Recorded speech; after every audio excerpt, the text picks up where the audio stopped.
നമസ്തേ. Editors ചോയ്സിലേക്ക് എല്ലാ പ്രിയ പ്രേക്ഷകർക്കും സ്വാഗതം. കഴിഞ്ഞ 36 ദിവസമായി കേരളത്തിൻ്റെ ക്യാബിനറ്റ് മുഴുവൻ അങ്ങ് കാസർഗോഡ് മുതൽ തിരുവനന്തപുരം വരെ യാത്ര ചെയ്യുകയായിരുന്നു. തദ്ദേശ സ്വയംഭരണ സ്ഥാപനങ്ങളുടെയും ഒപ്പം സഹകരണ സ്ഥാപനങ്ങളുടെയും ഒക്കെ പോക്കറ്റ് കൈയിട്ട് വാരി ഈ മുഖ്യമന്ത്രിയുടെ നേതൃത്വത്തിൽ നടത്തിയ യാത്ര ആർക്കാണ് ഗുണം ചെയ്തത്, അല്ലെങ്കിൽ കേരളത്തിൻ്റെ വരുന്ന ഭാവിയിലേക്ക് എന്ത് സംഭാവനയാണ് നവകേരള യാത്ര നൽകിയതെന്നതാണ് ഇന്നത്തെ ജനറൽ ഡിബേറ്റ് പരിശോധിക്കുന്നത്.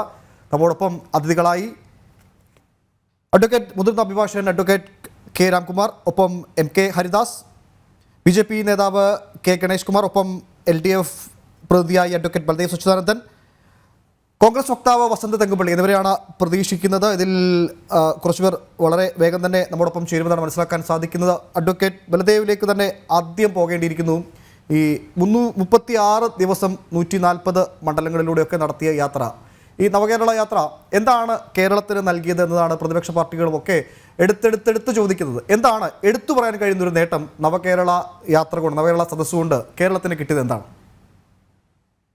ഈ നവകേരള യാത്രയ്ക്കുണ്ടായ ഏറ്റവും വലിയ പ്രത്യേകത, ഈ യാത്ര ഞങ്ങൾ തുടങ്ങുന്നതിനൊരു 1 മാസത്തിന് മുമ്പ് മുതൽ തന്നെ ഈ നവകേരള യാത്രയ്ക്ക് കേരളത്തിലെ ജനങ്ങളുടെ ഇടയിൽ വലിയ സ്വീകാര്യത ഉണ്ടായി. ആ സ്വീകാര്യത ഉണ്ടായതിന്റെ കാരണം ഞങ്ങൾ നടത്തിയ പരസ്യങ്ങളൊന്നുമല്ല, പത്രങ്ങളും ഇവിടുത്തെ മാധ്യമങ്ങളും നവകേരള യാത്രയെ കുറിച്ച് എഴുതിയ ചില പൊങ്ങച്ച കഥകളാണ്. 10-15 കോടി രൂപയുടെ വണ്ടി വരുന്നു, അതിനകത്ത് എയർപോർട്ട് ഉണ്ട്, എന്താ ബാർ അറ്റാച്ച്ഡ് ആണ്, ഇങ്ങനെയൊക്കെ പറഞ്ഞ് കുറെ കൊട്ടിഘോഷിച്ച ചില കഥകളിൽ. അതുപോലെ നവകേരള യാത്ര എന്തിനെന്ന് ഇപ്പോൾ ചോദിച്ച അതേ ചോദ്യം ചോദിച്ചുകൊണ്ട് പല പത്രങ്ങളിലും മാധ്യമങ്ങളിലും ഒക്കെ ഈ വാർത്തകളാണ്. അതുകൊണ്ട് തന്നെ തുടങ്ങുന്നതിന് മുമ്പ് തന്നെ ഈ നവകേരള യാത്ര ഒരു വലിയ വിജയമായിട്ടാണ് അതിന്റെ ഇടതുപക്ഷവും ഈ ഗവൺമെന്റും വിലയിരുത്തുന്നത്. പിന്നീട് ഇത്രയും ദിവസം നീണ്ടുനിന്ന യാത്ര കൊണ്ട് 140 മണ്ഡലങ്ങളിലും എത്താനും എല്ലാ മന്ത്രിമാർക്കും, കേരളത്തിന്റെ ചരിത്രത്തിൽ ആദ്യമായിട്ടാണ് എല്ലാ മന്ത്രിമാരും, മുഖ്യമന്ത്രി ഉൾപ്പെടെ എല്ലാ മന്ത്രിമാരും ഒരുമിച്ച് എല്ലാ മണ്ഡലങ്ങളിലും പോവുകയും എല്ലാ ജില്ലകളിലും വെച്ച് പലപ്പോഴും ക്യാബിനറ്റ് കൂടുകയും അവിടെ വെച്ച് പല തീരുമാനങ്ങൾ എടുക്കാൻ കഴിയുകയും, പിന്നെ പരാതികളെല്ലാം ഒന്നും പരിഹരിച്ചു എന്ന് ഞാൻ പറയുന്നില്ല, കുറെ അധികം പരാതികളൊക്കെ താൽക്കാലികമായി പരിഹരിക്കാൻ കഴിഞ്ഞത് പരിഹരിക്കുകയും ബാക്കിയുള്ളതൊക്കെ എത്രയും സമയബന്ധിതമായി പരിഹരിക്കണമെന്ന് പറഞ്ഞുകൊണ്ട് ബന്ധപ്പെട്ട ഡിപ്പാർട്ട്മെന്റ് തലവന്മാരെ ഏൽപ്പിച്ചിട്ടുണ്ട്.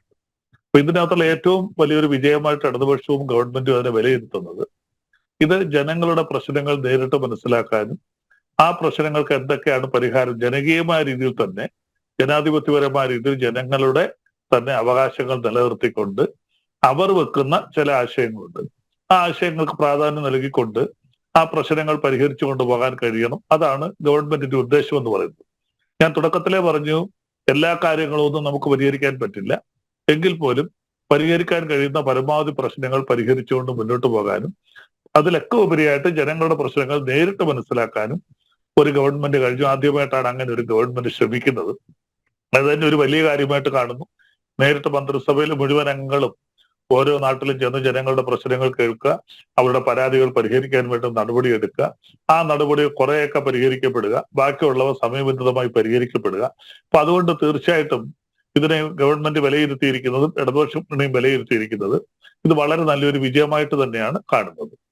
അങ്ങനെയെങ്കിൽ ശ്രീ ബലദേവ്, 2 ചോദ്യങ്ങൾ. ഒന്ന്, പരാതികൾ പരിഹരിക്കുന്നുവെന്ന് താങ്കൾ തന്നെ, മുഖ്യമന്ത്രി പറഞ്ഞത് പരാതി പരിഹരിക്കാനല്ല, ജനങ്ങളിലേക്ക് ഇറങ്ങിച്ചെന്ന് സാധാരണക്കാരുമായി സംവദിക്കലാണ് ഉദ്ദേശമെന്ന് മുഖ്യമന്ത്രി തന്നെ വ്യക്തമാക്കി. പരാതി എന്ന പേര് പോലും നവകേരള സദസ്സിൽ ഉപയോഗിക്കാൻ പാടില്ല, നിവേദനമെന്നാക്കണമെന്നൊക്കെ സർക്കാർ തീരുമാനമൊക്കെ വന്നിരുന്നു. ഈ പരാതി പരിഹരിക്കാൻ അല്ല എന്ന് മുഖ്യമന്ത്രി പറയുകയും പിന്നീട് നിവേദനം സ്വീകരിക്കുകയാണ് എന്ന് പറയുന്നു.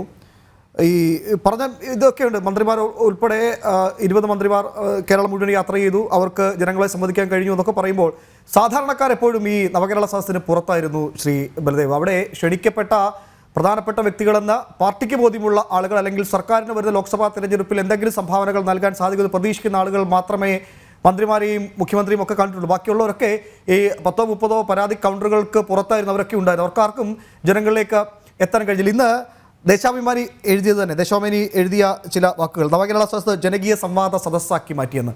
എവിടെയാണ് സംവാദം നടന്നത്? ഒരിടത്ത് പോലും മുഖ്യമന്ത്രിയും ചില മന്ത്രിമാരും സംസാരിക്കുന്നതല്ലാതെ, ഈ തുടക്കത്തിൽ പറഞ്ഞ ഈ പ്രഭാത ഭക്ഷണം, പ്രഭാത യോഗം എന്നൊക്കെ പറയുന്ന വേദികളിൽ ക്ഷണിക്കപ്പെട്ട അതിഥികളല്ലാതെ മറ്റൊരാൾക്കും അവിടെ സംസാരിക്കാനോ ജനങ്ങളുമായി സംവദിക്കാനോ ഉള്ള അവസരം, ജനങ്ങൾക്ക് സംവദിക്കാനുള്ള അവസരം ഉണ്ടായിരുന്നില്ല എന്നത് യാഥാർത്ഥ്യമാണ്. 2, ഇതിൻ്റെ നേട്ടമായി ഇന്നലെ മുഖ്യമന്ത്രി പ്രസംഗിച്ചത് അല്ലെങ്കിൽ മുഖ്യമന്ത്രി മുന്നോട്ട് വെച്ചത് കാസർഗോഡ് തലപ്പാടി മുതൽ ആരംഭിക്കുന്ന ദേശീയപാതയുടെ നിർമ്മാണം, പിന്നെ കൊച്ചി ബാംഗ്ലൂരു ഇടനാഴി, വിഴിഞ്ഞം പദ്ധതി, ഇതൊക്കെയാണ് മുഖ്യമന്ത്രി ഇന്നലെ ഈ അവസാന പരിപാടിയിൽ പറഞ്ഞ നേട്ടങ്ങൾ. ഇതിലെവിടെയാണ് നവകേരള സദസ്സിൻ്റെ നേട്ടമായി ഉയർത്തിക്കാട്ടാൻ കഴിയുക? ഈ സാധാരണക്കാരുമായി എവിടെയാണ് സംവാദം ഉണ്ടായത്?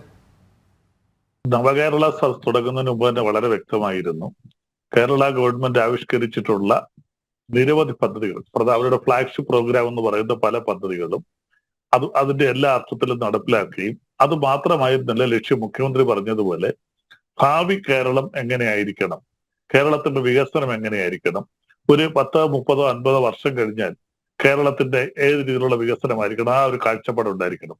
പിന്നെ അവതാരകൻ പറഞ്ഞതിലൊരു വലിയ തെറ്റുണ്ട്. കാരണം ഓരോ നിയമസഭാ മണ്ഡലത്തിലും ചെല്ലുന്നതിന് മുന്നായിട്ട് അതാത് ജില്ലകളിൽ ആണ് പ്രധാനപ്പെട്ട വ്യക്തികളുമായി സംവദിക്കുന്നത്. അപ്പോൾ എന്റെ കൊല്ലം ജില്ലയിൽ തന്നെ 11 മണ്ഡലമാണ്.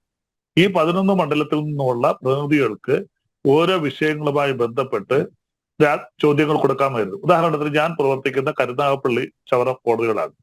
ഞങ്ങൾക്ക് പുതിയ കെട്ടിടം വേണമെന്ന് പറഞ്ഞുകൊണ്ട് ഈ 2 ബാറിന്റെയും ബാർ അസോസിയേഷൻ പ്രസിഡന്റുമാര്, അതിൽ കരുനാഗപ്പള്ളി ബാർ അസോസിയേഷൻ പ്രസിഡന്റ് കോൺഗ്രസിന്റെ മണ്ഡലം പ്രസിഡന്റ് കൂടിയാണ്.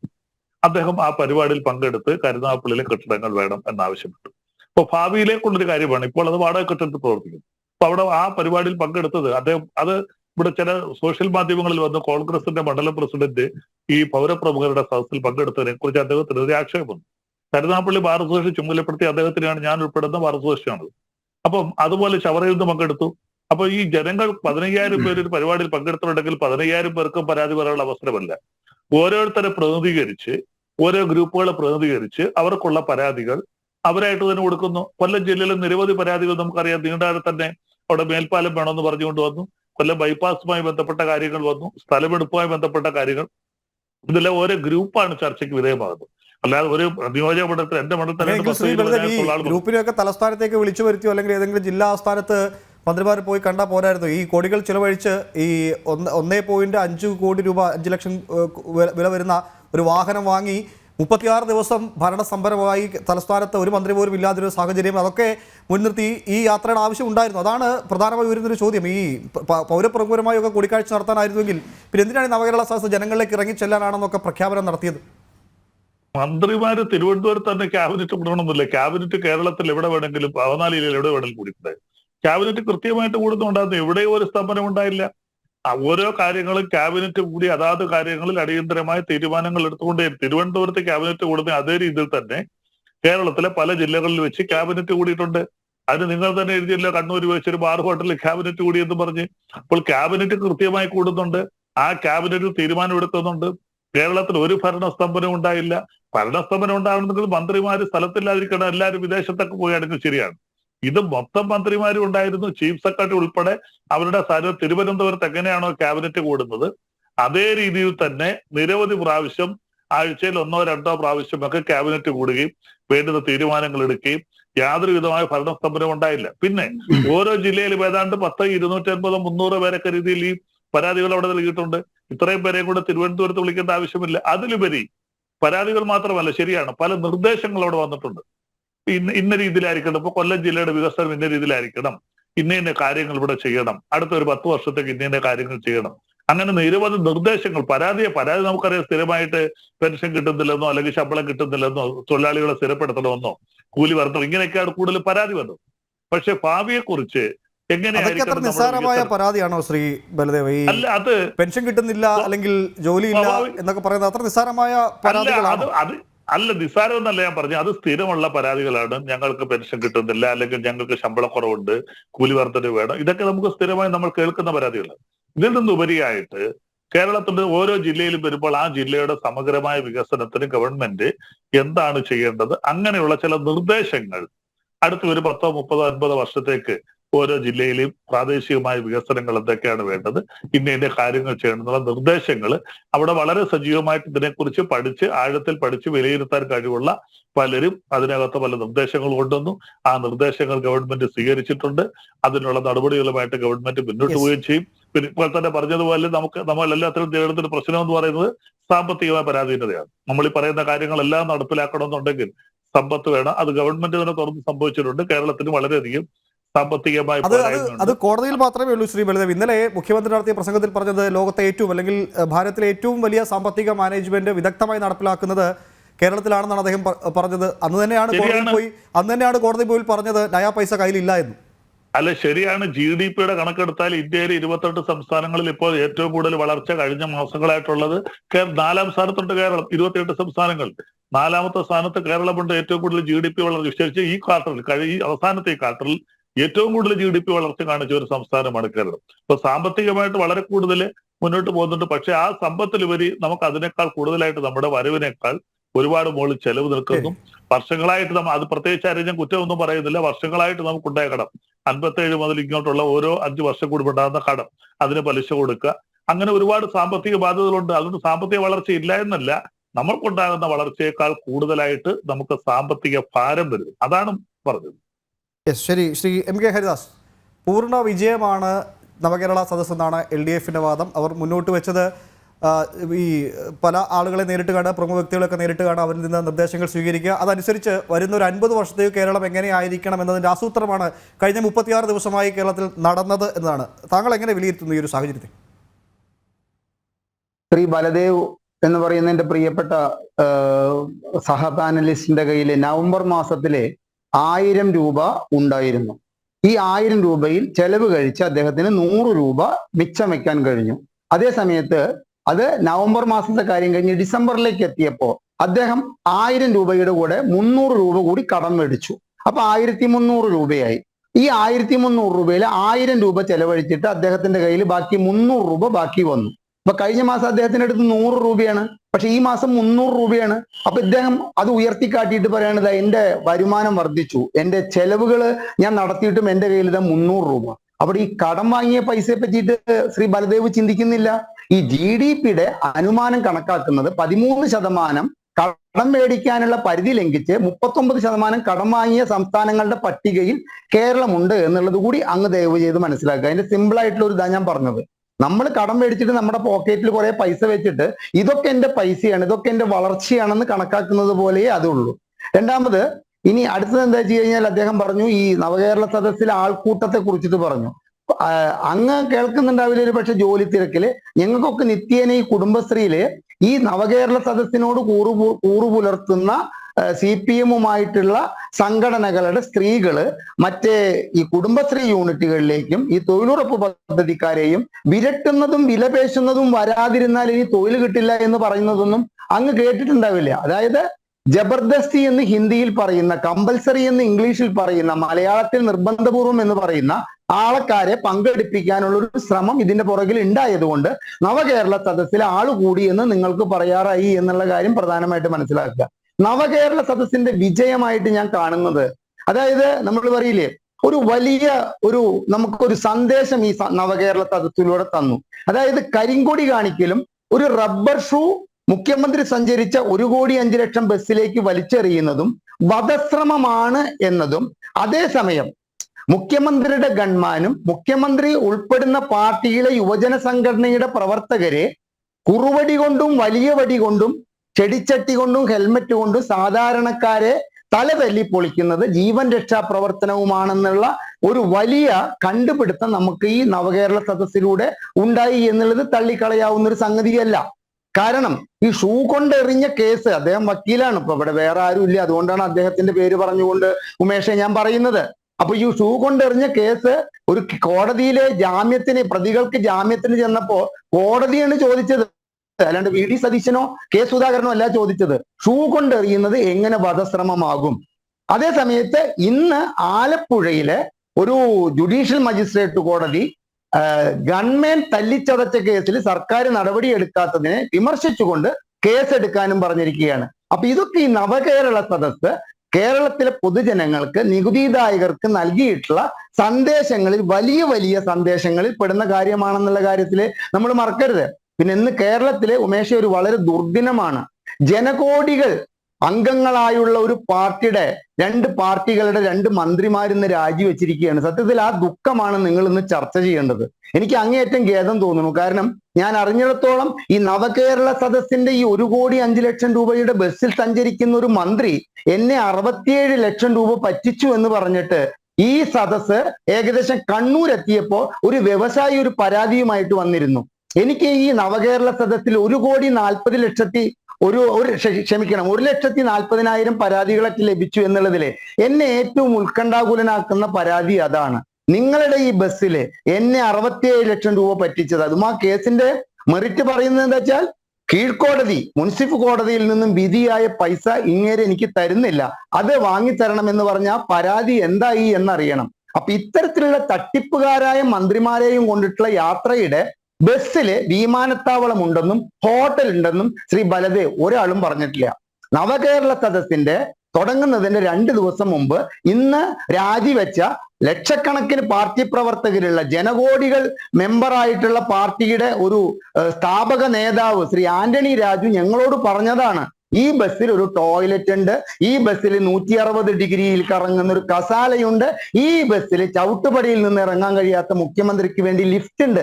ഞങ്ങളും ഈ വാർത്താ മാധ്യമങ്ങളും ഇതിനപ്പുറം അതിൻ്റെ ഉള്ളിൽ എയർപോർട്ട് ഉണ്ട് എന്ന് പറയാനുള്ള മണ്ടത്തരമൊന്നും ഞങ്ങൾ കാണിച്ചിട്ടില്ല. ഇതൊക്കെ അതിൻ്റെ ഉള്ളിൽ ഉണ്ടായിരുന്നില്ലേ? പിന്നെ ഞങ്ങൾ വിഡ്ഢികളായത് എങ്ങനെയാണെന്ന് വെച്ചാൽ, നവകേരള സദസ് എന്ന് പറയുന്ന 21 മന്ത്രിമാരുടെ ക്യാബിനറ്റ് ജനങ്ങളിലേക്ക് ഇറങ്ങി ചെല്ലുകയാണ് അവരുടെ പരാതി സ്വീകരിച്ചിട്ട്. താങ്കൾ ശ്രദ്ധിക്കണം, പരാതി സ്വീകരിച്ച് 15 ദിവസത്തിനകം ഞങ്ങൾ നടപടിയെടുത്ത് കാണിക്കാൻ പോവുകയാണ് എന്നാണ് പറഞ്ഞത്. 15 ദിവസം എന്ന് ഒഴിവാക്കി. അത് അവരുടെ നിൽക്കട്ടെ, നമുക്ക് അതിലേക്ക് എത്താം. നമ്മൾ അതിനു മുമ്പ് ഈ പരാതി സ്വീകരിക്കാൻ ഇറങ്ങുകയാണെന്ന് പറഞ്ഞിട്ട് കാസർഗോഡ് നിന്ന് കണ്ണൂർ എത്തിയപ്പോ ഈ പരാതികളുടെ എണ്ണം കൂടിയിട്ട് എന്താണ് ഉണ്ടായത്? നിങ്ങൾ മാധ്യമങ്ങൾ പറഞ്ഞത്, അലങ്കരിച്ച പന്തത്തിൽ ഫാനും മറ്റുമിട്ട് പൗരപ്രമുഖരെ കൊണ്ടുവന്നിരുത്തുകയും അപ്പുറത്ത് തൊഴുത്ത് പോലുള്ള ഒരു സംവിധാനത്തിൽ പരാതി നൽകാൻ വേണ്ടിയിട്ട് ഒരു അറേഞ്ച്മെന്റ് ഉണ്ടാക്കുകയും ചെയ്തപ്പോൾ ജനങ്ങളുടെ കണ്ണു തള്ളി. എന്നിട്ടാണ് ഒരു വിവരാവകാശ അപേക്ഷ RTIയുടെ 2000 അപേക്ഷ അയച്ച് മറുപടി വരുത്തിയ ഞാൻ, എനിക്ക് കഴിഞ്ഞില്ലല്ലോ എന്നുള്ളത് എനിക്ക് ദുഃഖമാണ്. ഒരു പൗരപ്രമുഖനാകാൻ എന്ത് ചെയ്യണമെന്ന് രാഷ്ട്രീയമുള്ള വ്യക്തിയാണെങ്കിൽ പോലും ഒരു അപേക്ഷ അയക്കേണ്ട ഗതികേടുണ്ടാക്കിയ സർക്കാരാണിത്. എന്ത് ജനങ്ങളെ 2 തട്ടിലാക്കി. പൗരപ്രമുഖർക്ക് രാവിലെ 16 കോഴ്സ് ബ്രേക്ക്ഫാസ്റ്റോട് കൂടിയിട്ടുള്ള ഭക്ഷണം കഴിഞ്ഞ ശേഷം അവരുമായിട്ട് സംവാദത്തിൽ ഏർപ്പെടുന്നു, അവർക്ക് പറയാനുള്ളത് കേൾക്കുന്നു. പൊതുജനം എന്ന കഴുത ഈ ക്യൂവിൽ നിന്ന് കൊണ്ട് കൊടുക്കുന്ന പരാതി ഏത് വകുപ്പിലേക്ക് അയക്കണമെന്നറിയാതെ ഈ പരാതി സ്വീകരിക്കുന്നവർ പരിഭ്രാന്തരാകുന്നു. കുറെ പരാതി ഒരു കാനയിൽ നിന്ന് കിട്ടുന്നു. എന്തിനായിരുന്നു ഈ നാടകം? താങ്കൾ ഇവിടെ ചർച്ചയിൽ പറഞ്ഞൊരു കാര്യമുണ്ട്, ഇന്ന് വരെ ആരും ചെയ്യാത്തത്. അങ്ങനെയൊന്നും പറയരുത്. നായനാര് ചെയ്തിട്ടില്ലേ? ശ്രീ ബലദേവ്, നായനാര് എല്ലാ ഞായറാഴ്ചയും ഫോണിൻ പരിപാടി എന്ന് പറഞ്ഞ് ചിരിച്ചു കളിച്ച് ഒരു പ്രതിപക്ഷ പാർട്ടികളുടെ യുവജന സംഘടനയുടെ നേതാക്കന്മാരെയും പ്രവർത്തകരെയും തല തല്ലിപ്പൊളിക്കാതെ പറയാനുള്ളത് ക്ഷമയോടുകൂടി കേട്ട് അദ്ദേഹത്തിൻ്റെതായ തമാശ രീതിയിൽ മറുപടി പറഞ്ഞ് പ്രശ്ന പരിഹാരങ്ങൾ ഉണ്ടാക്കിയിട്ടില്ലേ? അടുത്തൊരു സെക്രട്ടറിയെ വെച്ച് എഴുതിയിരുത്തിക്കൊണ്ട്. അതുപോലെ തന്നെ കരുണാകരൻ, മറ്റേ നായനാർക്ക് മുമ്പ് കരുണാകരൻ, എനിക്ക് അതിന്റെ അദ്ദേഹം പേരിട്ട പേരെനിക്ക് ഓർമ്മ വരുന്നില്ല, അദ്ദേഹം നടത്തിയിട്ടില്ലേ? എന്തിന്? ഒരു സ്റ്റേജിൽ രാത്രി 3 മണി വരെ നിന്ന് 2 പഴവും 1 കുപ്പി വെള്ളവും കഴിച്ച് ഉമ്മൻചാണ്ടി നടത്തിയ ജനസമ്പർക്ക പരിപാടിയെ തകർത്ത് ഉമ്മൻചാണ്ടിക്കുള്ള ഇമേജ് കളയാനല്ലേ ഈ ഇറങ്ങിത്തിരിച്ചത്? കോട്ടയത്ത് വന്ന ഒരു MP സാക്ഷി നിർത്തിയിട്ട് ഞങ്ങൾ പരാതി പറയാൻ, പരാതി കേൾക്കാനല്ല വന്നിരിക്കുന്നത്, ഞങ്ങൾക്ക് വേണമെങ്കിൽ നിവേദനം തന്നുകൊള്ളൂ, അല്ലാതെ ഞങ്ങൾ ആരിൽ നിന്നും പരാതി സ്വീകരിക്കാനുള്ള ഒരു പരിപാടിയല്ല എന്ന് ഈ മുഖ്യമന്ത്രിക്ക് വിളിച്ചു പറയേണ്ടി വന്നു എന്ന് പറയുമ്പോൾ അത് കേരളത്തിലെ 3,40,00,000 ജനങ്ങളുടെ മുഖത്ത് നോക്കിയിട്ടുള്ള ഒരു കൊഞ്ഞനം കുത്തലായിരുന്നില്ലേ ശ്രീ ബലദേവ്? എന്തിനു വേണ്ടിയായിരുന്നു നിങ്ങൾ ഈ തദ്ദേശ സ്വയംഭരണ സ്ഥാപനങ്ങളിൽ നിന്നും സഹകരണ സ്ഥാപനങ്ങളിൽ നിന്നും പണം പിരിച്ച് ഈ പരിപാടിക്ക് ഇറങ്ങിയത്? ഇവിടുത്തെ പൗരപ്രമുഖരുമായിട്ട് ആശയവിനിമയം നടത്താനാണോ? സാധാരണക്കാരന്റെ പ്രശ്നങ്ങൾ കേട്ട് അതിന് പരിഹാരം കാണാനല്ലേ? ഞാൻ നേരത്തെ പറഞ്ഞതിന് തുടർച്ച പറയുകയാണ്. ശ്രീ സി അച്യുതമേനോൻ എന്ന് പറയുന്ന മഹാരഥനായ കമ്മ്യൂണിസ്റ്റ് 6 കൊല്ലത്തിന്റെ ഭരണശേഷം തൃശ്ശൂർ കോട്ടപ്പുറത്തുള്ള അദ്ദേഹത്തിന്റെ വീട്ടിൽ നിന്ന് നിത്യേന വൈകുന്നേരം 5 മണിക്ക് തേക്കിൻകാട് മൈതാനത്തിലേക്ക് നടന്നു പോയിരുന്നു. ഞാൻ അന്ന് 16 വയസ്സുള്ള ഒരു കുട്ടിയാണ്. ഞാൻ താമസിക്കുന്ന വീടിന്റെ മുമ്പ് കൂടിയാണ് അദ്ദേഹം, ഞാൻ പഠിക്കാൻ വേണ്ടിയിട്ട് തൃശ്ശൂർ താമസിച്ചിരുന്നു. അദ്ദേഹം പോകുമ്പോ വഴിയരികിൽ നിന്ന് അദ്ദേഹത്തിന് കൊടുക്കുന്ന കവറുകൾ സ്വീകരിക്കാൻ അദ്ദേഹം തനിക്ക് ചുറ്റും 245 400 പോലീസുകാരെ നിർത്തിയില്ല.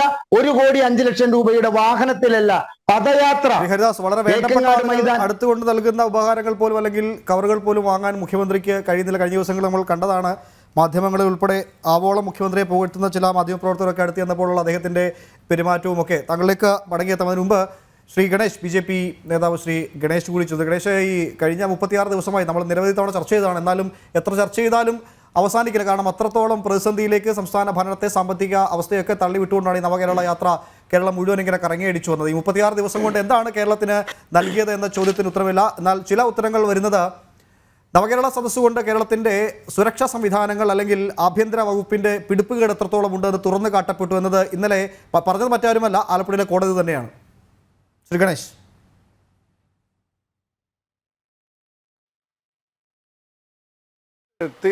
ഉമേഷ്, തീർച്ചയായും അത് തന്നെയാണ് ഈ സർക്കാരിന്റെ, പിണറായി വിജയൻ സർക്കാരിന്റെ വികൃതമായിട്ടുള്ള മുഖം ഈ 36 ദിവസം കൊണ്ട് ജനങ്ങൾക്ക് മനസ്സിലായി എന്നതാണ് ഇതിലെ ഏറ്റവും പ്രധാനപ്പെട്ട കാര്യം. എന്തൊക്കെ പറഞ്ഞിട്ടായിരുന്നു ഈ യാത്ര കൊട്ടിഘോഷിച്ചത്? വലിയ PR വർക്കുകൾ, വലിയ തോതിലുള്ള PR ഏജൻസികൾക്ക് പണം മുടക്കിക്കൊണ്ടുള്ള വലിയ ഒരു യാത്ര, ഒരു സർക്കാരിന്റെ യാത്ര എന്ന് തന്നെയായിരുന്നു പറഞ്ഞത്. പക്ഷേ ഈ കേന്ദ്ര സർക്കാരിനെയും നരേന്ദ്രമോദി സർക്കാരിനെയും ഈ സംസ്ഥാനത്ത് നിങ്ങൾ ആലോചിക്കണം, നമ്മുടെ ഈ ക്രിസ്മസ് പോലും ആഘോഷിക്കുവാൻ വേണ്ടി 1404 കോടി രൂപ കൊടുത്ത നരേന്ദ്രമോദി സർക്കാരിനെ വിമർശിക്കുന്നതിന് വേണ്ടിയിട്ടാണ് ഇങ്ങനൊരു യാത്ര ഇവർ നടത്തിയത് എന്നത്. പക്ഷേ ഈ യാത്ര മുന്നോട്ട് പോയ സമയത്ത് ജനങ്ങൾക്ക് മനസ്സിലായി എന്താണ് പിണറായി വിജയൻ സർക്കാർ, എന്താണ് ഈ നാട്ടിൽ പിണറായി വിജയൻ സർക്കാർ നടത്തിക്കൊണ്ടിരിക്കുന്നത്. നിങ്ങൾ ആലോചിച്ച് നോക്കൂ, ഒരു വില്ലേജ് ഓഫീസിലെ വില്ലേജ് ഓഫീസർ വാങ്ങി കേൾക്കുന്ന പരാതി വാങ്ങാൻ വേണ്ടി മുഖ്യമന്ത്രി തന്നെ യാത്ര ചെയ്യുന്നു എന്നത്. എന്നാൽ നേരത്തെ ഹരിദാസ് സാർ സൂചിപ്പിച്ച പോലെ മുഖ്യമന്ത്രി ആ പരാതി വാങ്ങുക മാത്രമല്ല, അത് പരാതി വാങ്ങുന്ന സ്ഥലമല്ല എന്ന് അവരുടെ മുന്നണിയിൽപ്പെട്ട MP പോലും അവർക്ക് അത് പറഞ്ഞ് മനസ്സിലാക്കാൻ സാധിച്ചിട്ടില്ലെങ്കിൽ പിന്നെ എങ്ങനെയാണ് സാധാരണക്കാർക്ക് മനസ്സിലാവുക? കാരണം ഒരു MP പോലും വിചാരിച്ചിരിക്കുന്നത്, ഒരു പ്രധാനപ്പെട്ട ഒരു MP പോലും വിചാരിച്ചിരിക്കുന്നത് ഇത് പരാതി വാങ്ങുന്ന യാത്രയാണ് എന്നാണ്. സാധാരണ ജനങ്ങളും അത് തന്നെയാണ് മനസ്സിലാക്കിയിരിക്കുന്നത്. പക്ഷേ അതല്ല എന്ന് അയാളെ രൂക്ഷമായിട്ട് നിങ്ങൾ ആലോചിച്ച് നോക്കൂ. കെ മാണിയെ പോലെ ഒരാൾ ജീവിച്ചിരിക്കുന്നുണ്ടായിരുന്നു എങ്കിൽ ഇങ്ങനെ ഈ ചാഴിക്കാടനെ പോലെയുള്ള ഒരാൾക്ക് ഇങ്ങനെ ചീത്ത കേൾക്കേണ്ടി വരുന്ന അവസ്ഥ ഉണ്ടാകുമായിരുന്നു. എന്തുകൊണ്ടാണ് കെ മാണിയുടെ മകൻ ഈ ആ സംഘടനയെ കേരള കോൺഗ്രസ് എന്ന് പറയുന്ന ഒരു രാഷ്ട്രീയ പ്രസ്ഥാനത്തെ? അതെ, തീർച്ചയായും നിങ്ങൾ ആലോചിച്ചു, ഈ പിണറായി വിജയന്റെ എന്താ പറയാ വീടിന്റെ ഉള്ളിൽ കൊണ്ട് ഈ കേരള കോൺഗ്രസിനെ കൊണ്ട് കെട്ടിയത് കൊണ്ടാണല്ലോ ഈ ദുർവിധി കേരള കോൺഗ്രസിന് ഉണ്ടായത് എന്നുള്ള സാഹചര്യം. നിങ്ങൾ ആലോചിച്ച് നോക്കൂ. മറ്റൊരു കാര്യം, രാഷ്ട്രീയപരമായിട്ട് മറ്റൊരു കാര്യം, ഇന്ത്യ സഖ്യം ഒരു പരാജയമായിരിക്കും, ഇന്ത്യ സഖ്യത്തിന് യാതൊരുവിധ നിലനിൽപ്പും ഉണ്ടാവുകയില്ല എന്ന് ഈ കേരളത്തിലെ ജനങ്ങൾക്ക് ബോധ്യപ്പെടുന്നതായിരുന്നു 32 ദിവസം എന്നതാണ്. നിങ്ങളൊന്ന് ആലോചിച്ച് നോക്കൂ. ഈ പിണറായി വിജയന്റെ നേതാവ് യെച്ചൂരിയും ഇതേ പിണറായി വിജയന് എതിരെ സമരം ചെയ്യുന്ന യൂത്ത് കോൺഗ്രസ്സുകാരും KSUക്കാരുടെയും നേതാവ് KC വേണുഗോപാലും ഇവർ സഖ്യം ഉണ്ടാക്കുന്നതിന് വേണ്ടിയിട്ട് അശാന്തമായിട്ടുള്ള പരിശ്രമം നടത്തിക്കൊണ്ടിരിക്കുമ്പോൾ, സീറ്റ് ചർച്ചകൾ ഉൾപ്പെടെയുള്ള നടത്തിക്കൊണ്ടിരിക്കുമ്പോൾ നിങ്ങൾ ആലോചിച്ച് ഇവിടെ തല്ലുകൊള്ളുകയാണ്. ക്രൂരമായിട്ട് യുവജന വിദ്യാർത്ഥി സമരത്തെ ക്രൂരമായിട്ട് അടിച്ചൊതുക്കാനുള്ള ശ്രമം. പക്ഷേ ഈ സർക്കാർ ചില സമയത്ത് ചില സിനിമകളിൽ നമ്മുടെ തമാശ അവതരിപ്പിക്കുന്ന സിനിമാ താരങ്ങളൊക്കെ ഈ കിരീടത്തിൽ ഹൈദ്രോസിനെ പോലെയുള്ള കഥാപാത്രങ്ങളൊക്കെ പോലെയാണ് ഈ സർക്കാർ എന്ന് ബോധ്യപ്പെടുത്തുന്നതായിരുന്നു. കാരണം എങ്ങനെയാണ് ഈ സർക്കാരിനെതിരെ എന്തെങ്കിലും പറയുമ്പോൾ അടിച്ചൊതുക്കുമെന്ന് അല്ലെങ്കിൽ മെക്കെട്ട് കയറുന്ന സ്വഭാവം ആരടാ ഞങ്ങൾ പറയാനുള്ളത്. എന്നാൽ തിരിഞ്ഞു നിന്ന് എന്താ എന്ന് ചോദിച്ചാൽ ഓടി ഒളിക്കുന്ന സർക്കാരാണ് ഇത് എന്ന് തെളിയിക്കുന്നതും കേരളത്തിലെ ജനങ്ങൾ ലൈവായിട്ട് കണ്ടു. അത് യുവമോർച്ചയുടെ അടുത്ത് നിന്നാണെങ്കിലും അതേപോലെ തന്നെ ഗവർണറുടെ അടുത്ത് നിന്നാണെങ്കിലും നമ്മൾ അത് കേരളത്തിൽ കാണുന്ന ഒരു സാഹചര്യം ഉണ്ടായി. നിങ്ങൾ ആലോചിച്ച് നോക്കൂ, ഇവിടെ ഒരു ആയിരക്കണക്കിന് പോലീസുകാർ എന്താ പറയാ ധൂർത്ത് നിറഞ്ഞൊരു യാത്ര, കോടിക്കണക്കിന് രൂപയുടെ ബസ് ഉപയോഗിച്ച് കേരളം മുഴുവൻ യാത്ര നടത്തി. അല്ലെങ്കിൽ പരാതി മേടിക്കാനുള്ള, പിന്നീട് പരാതി മേടിക്കുന്ന യാത്രയല്ല എന്ന് പറഞ്ഞെങ്കിലും ഇങ്ങനെ ജനങ്ങളെ കാണാൻ വേണ്ടി യാത്ര നടത്തുമ്പോൾ ജനങ്ങളുമായിട്ട് എന്ത് സമ്പർക്കമാണ് ഉണ്ടായിരുന്നത്? കുറെ പണം കൊടുക്കുന്ന കുറെ കുത്തക മുതലാളിമാരായിട്ടുള്ള കേരളത്തിലെ കുറെ എന്താ പറയാ ഇത്തരം കുത്തക മുതലാളിമാരെ രാവിലെ പോയി കണ്ട് അവരുടെ കൂടെ ചായ കുടിച്ച് ഭക്ഷണം കഴിച്ച് മുന്നോട്ട് പോകാനുള്ള ശ്രമം. എന്നാൽ സാധാരണക്കാരന്റെ അടുത്തേക്ക് പോകുന്ന ഒരു മുഖ്യമന്ത്രിയെ നമുക്ക് കാണാൻ സാധിച്ചു. സാധാരണക്കാരന്റെ അടുത്തേക്ക് പോകാൻ സാധിച്ചു.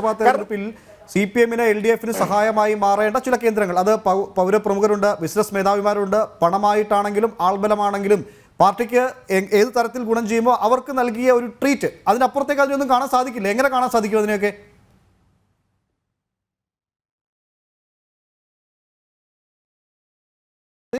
കാരണം ഈ കുത്തക മുതലാളി, നിങ്ങളൊന്ന് ആലോചിച്ച് നോക്കൂ, ഇവിടെ കുത്തക മുതലാളിമാർക്കെതിരെ എപ്പോഴും സംസാരിച്ചു കൊണ്ടിരിക്കുന്നത് ആരാണ്?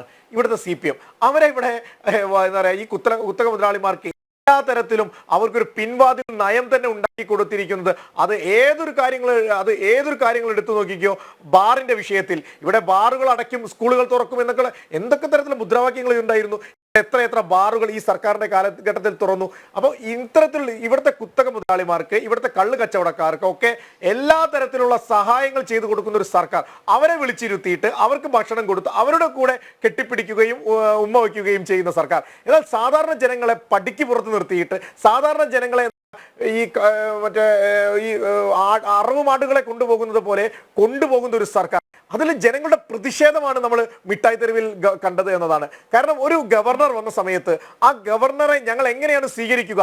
ഗവർണറോടുള്ള സ്നേഹമല്ല, മുഖ്യമന്ത്രിയോടുള്ള ഞങ്ങളുടെ പ്രതിഷേധമാണ് അവർ ഗവർണറോടുള്ള സ്നേഹത്തോടെ കാണിച്ചത് എന്നാണ് ഞാൻ മനസ്സിലാക്കിയിരിക്കുന്നത്. കാരണം അവരെ എങ്ങനെയാണ് ഞങ്ങൾ ഒരു സാധാരണക്കാരൻ്റെ അടുത്ത് പെരുമാറേണ്ടത് എന്ന് ഒരു ഗവർണർ കാണിച്ചു കൊടുത്തപ്പോൾ അതിനെ കൈവയ്ക്കുകയും അതിന് മധുരം കൊടുത്തിട്ടും അതിനെ പ്രോത്സാഹിപ്പിച്ചിട്ടും ജനങ്ങൾ സ്വീകരിക്കുന്ന കാഴ്ച നിങ്ങൾ എന്നാൽ മുഖ്യമന്ത്രിയുടെ അവസ്ഥ എന്താ? മുഖ്യമന്ത്രിക്ക് കേരളത്തിന്റെ ഏതെങ്കിലും തെരുവിലൂടെ, ഈ മിഠായി തെരുവിലൂടെയോ ബ്രോഡ്വേയിലൂടെയോ ചാല മാർക്കറ്റിലൂടെയോ ഒന്ന് ഇറങ്ങി നടക്കണമെങ്കിൽ ആളില്ലാത്ത, നിങ്ങൾ ആലോചിച്ച് നോക്കോ, മുഖ്യമന്ത്രിയെ കറുത്ത ഡ്രസ് ഇട്ട് കണ്ടാൽ അല്ലെങ്കിൽ കറുത്ത താടി കണ്ടാൽ ഒക്കെ ആക്രമിക്കുക. പോലീസിന്റെ മർക്കട മുഷ്ടിയാണ് കണ്ടത്. അടിച്ചൊതുക്കുന്ന സമീപനം. കറുത്ത ഡ്രസ്സ് ഇടാൻ പറ്റില്ല, കറുത്ത വേഷവിധാനങ്ങൾ ഇടാൻ പറ്റില്ല, അടിച്ചൊതുക്കുന്ന സമീപനം സ്വീകരിക്കുക എന്നതാണ്. എന്നാൽ നമ്മൾ കണ്ടു ഇവിടെ ശബരിമലയിൽ അവിടുത്തെ കാര്യങ്ങൾ നോക്കാൻ വേണ്ടിയിട്ട് ഒരു നല്ലൊരു പോലീസ് സംവിധാനം പോലും അവിടെ ഇല്ല. അവിടെ കുത്തഴിഞ്ഞ് കിടക്കുന്നു. ആയിരക്കണക്കിന് ആളുകൾ, ഭക്തന്മാരും അവിടെ ശബരിമലയിൽ വലിയ ബുദ്ധിമുട്ടുകൾ നേരിടുന്നു. വെള്ളം പോലും കിട്ടാൻ ലഭിക്കാതെ വരി നിന്ന് കുഴഞ്ഞു വീഴുന്ന സാഹചര്യങ്ങളും നമ്മൾ ഈ ശബരിമലയിൽ നിന്ന് കണ്ടു. എന്നാൽ ഇവിടെ ഒരു മുഖ്യമന്ത്രിക്ക് പോകുവാൻ വേണ്ടിയിട്ട് നിങ്ങൾ ആലോചിച്ച് നോക്കൂ, കേരളത്തിലെ മന്ത്രിസഭയിലെ ഈ മന്ത്രിമാർക്ക് ഈ കേരളത്തിൽ ഒരു സുഖവാസ യാത്ര നടത്താൻ വേണ്ടിയിട്ട് മാത്രമാണ് ഈ നവകേരള സദസ്സ് ഉപകാരപ്പെടുന്നത്. മന്ത്രിമാരുടെ സെന്റ് ഓഫ് യാത്രയായിരുന്നു കഴിഞ്ഞ 36 ദിവസമായി നടന്നത്. വളരെ ആഘോഷപൂർവ്വമായ സെന്റ് ഓഫ് യാത്ര മാത്രമായിരുന്നു ഈ നവകേരള യാത്ര എന്നാണ് ചില സൈബർ ഇടങ്ങളൊക്കെ ട്രോളുന്നത്.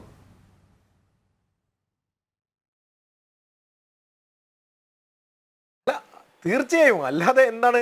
കാരണം ഇവരെന്നെ പറയുന്നു ഇവിടുത്തെ ജനങ്ങളുടെ നിർദ്ദേശങ്ങൾ പഠിക്കുവാൻ വേണ്ടി, മനസ്സിലാക്കുവാൻ വേണ്ടി മന്ത്രിമാർ യാത്ര ചെയ്യുന്നു, ജനങ്ങളുടെ അടുത്തേക്ക് പോകുന്നു എന്നൊക്കെ ഇവർ ഘോരം പ്രസംഗിച്ചിട്ട് തിരുവനന്തപുരത്ത് എത്തിയപ്പോൾ അവന്മാരെ രണ്ടെണ്ണത്തിനെ പുറത്താക്കി. നിങ്ങൾ ആലോചിച്ച് നോക്കും, ഇനി പുതിയ രണ്ടാൾക്കാരെ ഇനി ഇവർക്ക് വേണ്ടി പ്രത്യേകം യാത്ര മുഖ്യമന്ത്രി നടത്തുകയാണോ ചെയ്യുക? എന്താ ഇവർ മനസ്സിലാക്കിയിരിക്കുന്നത്? കാരണം ജനങ്ങളെ വിഡ്ഢികളാക്കുക, ജനങ്ങളോടൊന്ന് പറയുക, എന്നിട്ട് കുത്തക മുതലാളിമാർക്ക് വേണ്ടി പ്രവർത്തിക്കുവാനുള്ള സമീപനം സ്വീകരിക്കുക. ഈ സർക്കാരിനെതിരെ ഒരു അക്ഷരം പറഞ്ഞാൽ, ഈ സർക്കാരിനെതിരെ പറയുന്നവരെ മാത്രമല്ല, സർക്കാർ ഇന്നലെ നമ്മൾ കണ്ടു മാധ്യമ പ്രവർത്തകർ, ഈ സർക്കാരിന് പാട്ടുകൾ നടത്തുന്ന ചില മാധ്യമ പ്രവർത്തകരോടുള്ള സമീപനം പുച്ഛം എന്താണ് എന്ന് കേരള സമൂഹം കണ്ടു. കാരണം ഒരു നാണവുമില്ലാതെ പിന്നെയും ഈ മാധ്യമ പ്രവർത്തകർ പോയി കാഴ്ച. കാരണം ഈ സർക്കാരിന്റെ വികൃതമായിട്ടുള്ള മുഖം അത് കഴിഞ്ഞത് 32 ദിവസങ്ങളായിട്ട് 30-ലധികം ദിവസങ്ങളായിട്ട് കേരളീയ സമൂഹം കണ്ടുകൊണ്ടിരിക്കുകയാണ്. അത് ജനങ്ങൾ ഒരിക്കലും വെച്ചു പൊറുപ്പിക്കുകയില്ല എന്ന ഇത് തന്നെയാണ് ഈ യാത്ര കൊണ്ട് കാണാൻ സാധിക്കുന്നത്. ഞാൻ വീണ്ടും പറയുന്നത്, ജനങ്ങളുടെ സമീപനമാണ്, ആ പ്രതിഷേധമാണ് മിഠായി തെരുവിൽ ഗവർണറോടുള്ള സ്നേഹമായിട്ട് നമ്മൾ കണ്ടത്. ശ്രീ അഡ്വക്കേറ്റ് രാംകുമാർ സാർ, രാഷ്ട്രീയമൊക്കെ മാറ്റിവെക്കാം, ഇതിലെ പല രാഷ്ട്രീയ വിമർശനങ്ങളുണ്ട്, ഇതിലൊക്കെ രാഷ്ട്രീയമാണ് ഈ പരിപാടി എന്നാൽ പോലും രാഷ്ട്രീയമൊക്കെ മാറ്റിവെച്ചാൽ ആലപ്പുഴയിൽ കണ്ടത് സമാനതകളില്ലാത്ത തരത്തിലേക്ക് മുഖ്യമന്ത്രിയുടെ ഗൺമാനും സുരക്ഷാ ഉദ്യോഗസ്ഥരുമൊക്കെ ഇറങ്ങി പ്രതിഷേധക്കാരെ അടിച്ചോടിക്കുകയാണ്. ഈ വിഷയത്തിൽ കോടതിയുടെ നിർദ്ദേശത്തെ തുടർന്നാണ് കേസെടുക്കാനെങ്കിലും പോലീസ് തയ്യാറായത്. കേസെടുത്തു. ചുമത്തിയ വകുപ്പുകൾ IPC 294B, 324, 325. ഞാൻ മനസ്സിലാക്കുന്നതിൽ IPC 294B ജാമ്യമില്ല വകുപ്പ് പ്രകാരമാണ് ആ വകുപ്പെന്നാണ് മനസ്സിലാക്കാൻ സാധിക്കുന്നത്. മാരകായുധം കൊണ്ട് മുറിവേൽപ്പിക്കലോ മറ്റോ ആണ് ആ വകുപ്പ് പ്രകാരമുള്ള അതിൻ്റെ കുറ്റകൃത്യം. എന്നാൽ ഈ നിമിഷം വരെ കോടതിയുടെ നിർദ്ദേശപ്രകാരം കേസെടുത്തു. ഈ നിമിഷം വരെ ഈ പ്രതിസ്ഥാനത്തുള്ള മുഖ്യമന്ത്രിയുടെ ഗൺമാനെയോ അതല്ലെങ്കിൽ അംഗരക്ഷകനെയോ ചോദ്യം ചെയ്യാനോ അല്ലെങ്കിൽ മറ്റൊരു നടപടിയിലേക്കോ പോലീസ് കടന്നിട്ടില്ല. ആലപ്പുഴ പോലീസ് ബന്ധപ്പെടുമ്പോൾ അവർക്കൊന്നും ഉത്തരവില്ല. കാരണം എങ്ങനെ ഉത്തരം പറയും? മുഖ്യമന്ത്രിയുടെ സന്തത സഹചാരിയായ ഈ രണ്ടു പേർക്കെതിരെ എന്ത് നിയമ നടപടി സ്വീകരിക്കാൻ പോലീസിന് കഴിയും? ഇതിൻ്റെ ഒരു നിയമ സാധുത കൂടി ഒന്ന് പരിശോധിച്ചാൽ സാർ എങ്ങനെ വിലയിരുത്തുന്നു?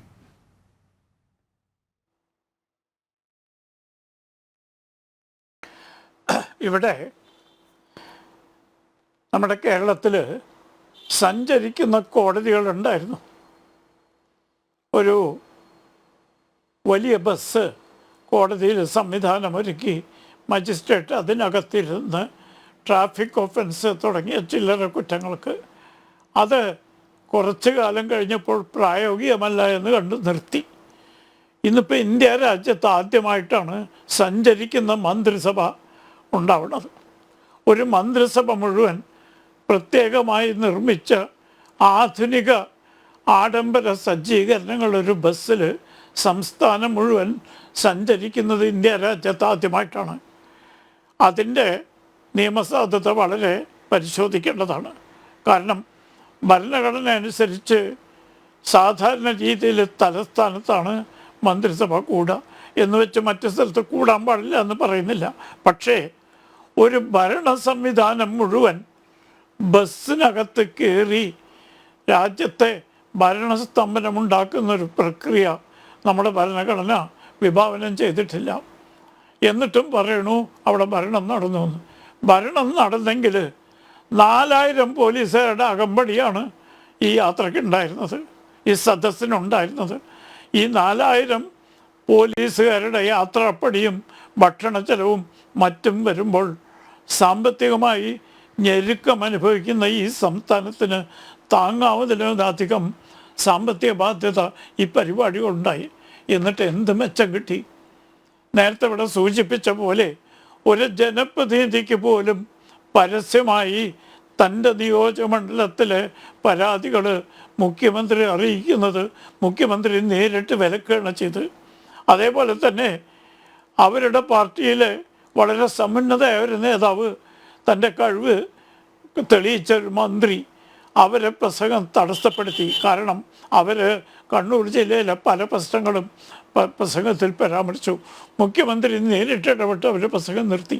അപ്പോൾ ജനങ്ങളുടെ പരാതി ജനങ്ങളിലേക്ക് ഇറങ്ങിച്ചെന്ന് സ്വീകരിച്ച് അല്ലെങ്കിൽ കേട്ട് അതിന് പരിഹാരം ഉണ്ടാക്കാനാണെങ്കിൽ ഈ മന്ത്രിമാർ പരാതി എന്തിനാ തടസ്സപ്പെടുത്തുന്നത്? ഒരു ജനപ്രതിനിധിയായ പാർലമെൻറ്റ് അംഗത്തിന് പോലും പരാതി പറയാൻ സംവിധാനം നൽകാത്ത നവകേരള യാത്ര കൊണ്ട് പാവപ്പെട്ട ജനങ്ങൾക്ക് എന്ത് മെച്ചമാണ് കിട്ടിയിട്ടുള്ളത് എന്ന് ഇന്ന് ജനങ്ങൾ ആലോചിച്ചുകൊണ്ടിരിക്കുകയാണ്. കിട്ടി പാർട്ടി അംഗങ്ങൾക്ക്. കാരണം ധാരാളം സംഘടനകളിൽ നിന്നും പണക്കാരിൽ നിന്നും ലയൺസ് ക്ലബും റോട്ടറി ക്ലബും മീറ്റിംഗ് നടത്തുന്ന പോലെ പ്രഭാത ഭക്ഷണത്തോടുകൂടി തുടങ്ങുന്ന പരിപാടിക്ക് പണം പിരിക്കാൻ അവർക്ക് നിർദ്ദേശമുണ്ടായിരുന്നു. കോടിക്കണക്കിന് പൈസ പാർട്ടി പ്രവർത്തകർ പിരിച്ചു എന്നാണ് ഞാൻ മനസ്സിലാക്കുന്നത്. മാത്രമല്ല ജില്ലാ കളക്ടർമാരുടെ ആഭിമുഖ്യത്തിൽ നടത്തിയ പിരിവിന് കണക്ക് പോലും ഇതുവരെ പല ജില്ലകളിലും കൊടുത്തിട്ടില്ല. അപ്പോൾ ഇത് നിയമവിരുദ്ധമായ ഒരു മന്ത്രിസഭ യോഗമായിരുന്നു എന്ന് ആരെങ്കിലും പരാതിപ്പെട്ടാൽ അവരെ കുറ്റം പറയാൻ പറ്റൂ. കാരണം എന്താണ് ഇതിൻ്റെ ഉദ്ദേശം? മന്ത്രിസഭയുടെ പ്രതിച്ഛായയാണെങ്കിൽ എല്ലാ മന്ത്രിമാരും പോയി തുല്യമായി പങ്കെടുക്കണം. അതുണ്ടായിട്ടില്ല. പരാതികൾ കേൾക്കാൻ പറയാൻ പാടില്ല എന്ന് മുഖ്യമന്ത്രി തന്നെ വിലക്കുന്നു. അപ്പോൾ 80,000 പരാതികളാണ് മലപ്പുറം ജില്ലയിൽ കിട്ടിയിരിക്കുന്നത്. ഇത് വളരെ സൂചനാർഹമാണ്. കാരണം മലപ്പുറം ജില്ലയിൽ മാറ്റമുണ്ടാക്കാനുള്ള ഒരു രാഷ്ട്രീയ ലക്ഷ്യത്തോടും കൂടിയാണ് നവകേരള സദസ്സ് എന്ന് രാഷ്ട്രീയ വൃത്തങ്ങൾ പറയുന്നുണ്ട്. അതുകൊണ്ടാണ് ചില പാർട്ടി എം പിമാരെ ശാസിക്കുകയും മറ്റ് ചില പാർട്ടി എം പിമാരെ ശ്ലാഘിക്കുകയും ചെയ്യുന്ന നടപടി മുഖ്യമന്ത്രി എടുത്തത് എന്ന് രാഷ്ട്രീയ നേതാക്കന്മാർ, അതിൻ്റെ സത്യാവസ്ഥ എനിക്കറിയില്ല. ഏതായാലും അതോടൊപ്പം തന്നെ താങ്കൾ സൂചിപ്പിച്ച പോലെ കാവൽ നിൽക്കുന്ന പോലീസുകാരുടെയും ഗൺമാന്മാരുടെയും അക്രമത്തിൻ്റെ അതിപ്രസരം കേരളത്തിലെ ജനങ്ങൾ നേരിട്ട് അനുഭവിച്ചു. ആദ്യമായിട്ടാണ് മന്ത്രിമാരുടെ സുരക്ഷയ്ക്ക് ഒരുക്കുന്ന ഗൺമാന്മാർ ജനങ്ങളെ നേരിട്ട് ആക്രമിച്ച് ആ ആക്രമണത്തിൽ നിഷ്ക്രിയരായി പോലീസ് സാക്ഷികളെ പോലെ കണ്ടു നിൽക്കുന്നു. പക്ഷേ തിരുവനന്തപുരത്ത് വ്യത്യാസം വന്നു. തിരുവനന്തപുരത്ത് ഗൺമാനെ അക്ഷമരായ ജനങ്ങൾ കൈകാര്യം ചെയ്തു. അവർ സഹികെട്ട് ഇവരുടെ അക്രമ പ്രവൃത്തികൾ കണ്ട് തിരുവനന്തപുരത്തുകാരുടെ സ്വഭാവം അനുസരിച്ച് അവർ തെരുവിലിറങ്ങി നേരിട്ട് കൈകാര്യം ചെയ്തു. ഇതുകൊണ്ട് ഈ പാവപ്പെട്ട ജനങ്ങൾക്ക് എന്ത് നേട്ടമാണ് ഉണ്ടായിട്ടുള്ളത്? ഒരു ഗൺമാൻ പ്രതിഷേധിക്കുന്നവരെ തല്ലിച്ചതയ്ക്കുകയും മറ്റൊരു ഗൺമാനെ പ്രതിഷേധ സൂചകമായി പൊതുജനങ്ങൾ കൈകാര്യം ചെയ്യുന്ന ഒരു യാത്ര നടത്തി സംസ്ഥാനത്തിന് എന്ത് മെച്ചമുണ്ടായി എന്നാണ് ഇതിൻ്റെ സംഘാടകർ അവകാശപ്പെടുന്നത്. ഒരൊറ്റ പരാതിയിൽ പോലും തീർപ്പ് കൽപ്പിക്കാൻ ഈ മന്ത്രിമാർ മുഴുവനെ, എൻ്റെ സുഹൃത്ത് പറഞ്ഞു, മന്ത്രിസഭ മുഴുവൻ പല സ്ഥലത്തും കൂടുകയാണ്.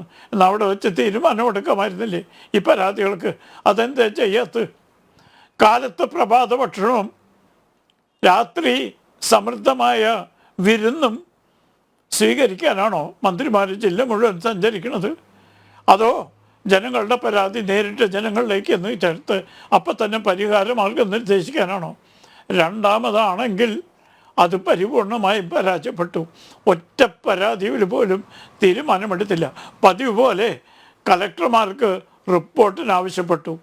ഇതിനു വേണ്ടി ഇത്രയധികം പൈസ ചിലവാക്കണോ? ഇത് സെക്രട്ടേറിയറ്റിൽ ഇരുന്ന് ചെയ്യാമല്ലോ. ഒരു പരാതി അദാലത്ത് നടത്തുകയാണെങ്കിൽ ഓരോ ജില്ലയ്ക്കും ഓരോ ദിവസം നീക്കി വെച്ച് ഇത്രയും പരാതികൾ സ്വീകരിച്ചുകൊണ്ട് ചെയ്യാമായിരുന്നുണ്ട്. അതുകൊണ്ട് എന്നെപ്പോലെ ഒരു സാധാരണക്കാരന് തോന്നുന്നത് ഇതൊരു ധൂർത്തായിരുന്നു, അനാവശ്യമായ ധൂർത്താണ്. ഇതുകൊണ്ട് രാഷ്ട്രീയ നേട്ടം ഉണ്ടാക്കാനാണ് ലക്ഷ്യമെങ്കിൽ അത് തുറന്ന് പറഞ്ഞുകൂടെ? പാർലമെന്റ് തെരഞ്ഞെടുപ്പിന് പണപ്പിരിവാണ് പാർട്ടി പ്രവർത്തനം ആരംഭിച്ചതെങ്കിൽ ഭീമമായ തന്നെയാണ്. കാരണം ഈ വേദിയിലൊക്കെ സംസാരിച്ചത് രാഷ്ട്രീയം മാത്രമായിരുന്നു. അവിടെ പൊതുവേദിയിൽ മുഖ്യമന്ത്രി വികസന കാഴ്ചപ്പാടായിരുന്നില്ല സംസാരിച്ചത്, കേന്ദ്ര സർക്കാരിനെതിരായ വിമർശനങ്ങൾ മാത്രമായിരുന്നു.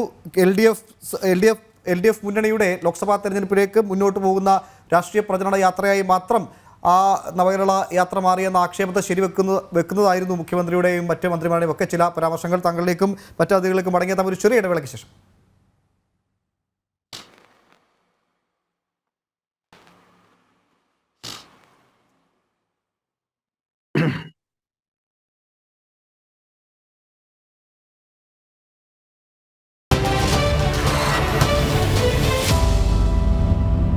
ചർച്ചയിലേക്ക് വീണ്ടും സ്വാഗതം. ശ്രീ ബലദേവ്, ഈ കഴിഞ്ഞ കുറേ മണിക്കൂറുകളായി മാധ്യമങ്ങൾ ചർച്ച ചെയ്തൊരു പ്രധാനപ്പെട്ട സംഭവമാണ് നവകേരള സദസ്സിൽ പങ്കെടുത്തില്ല, അതുകൊണ്ട് CI2 യൂണിയൻ ഓട്ടോ തൊഴിലാളിയായ തിരുവനന്തപുരം സ്വദേശിയായ യുവതിക്ക് ഇനി ആ ഓട്ടോ സ്റ്റാൻഡിലേക്ക് പ്രവേശിക്കേണ്ട, ജോലി ചെയ്യാനുള്ള സ്വാതന്ത്ര്യം നിഷേധിച്ചു.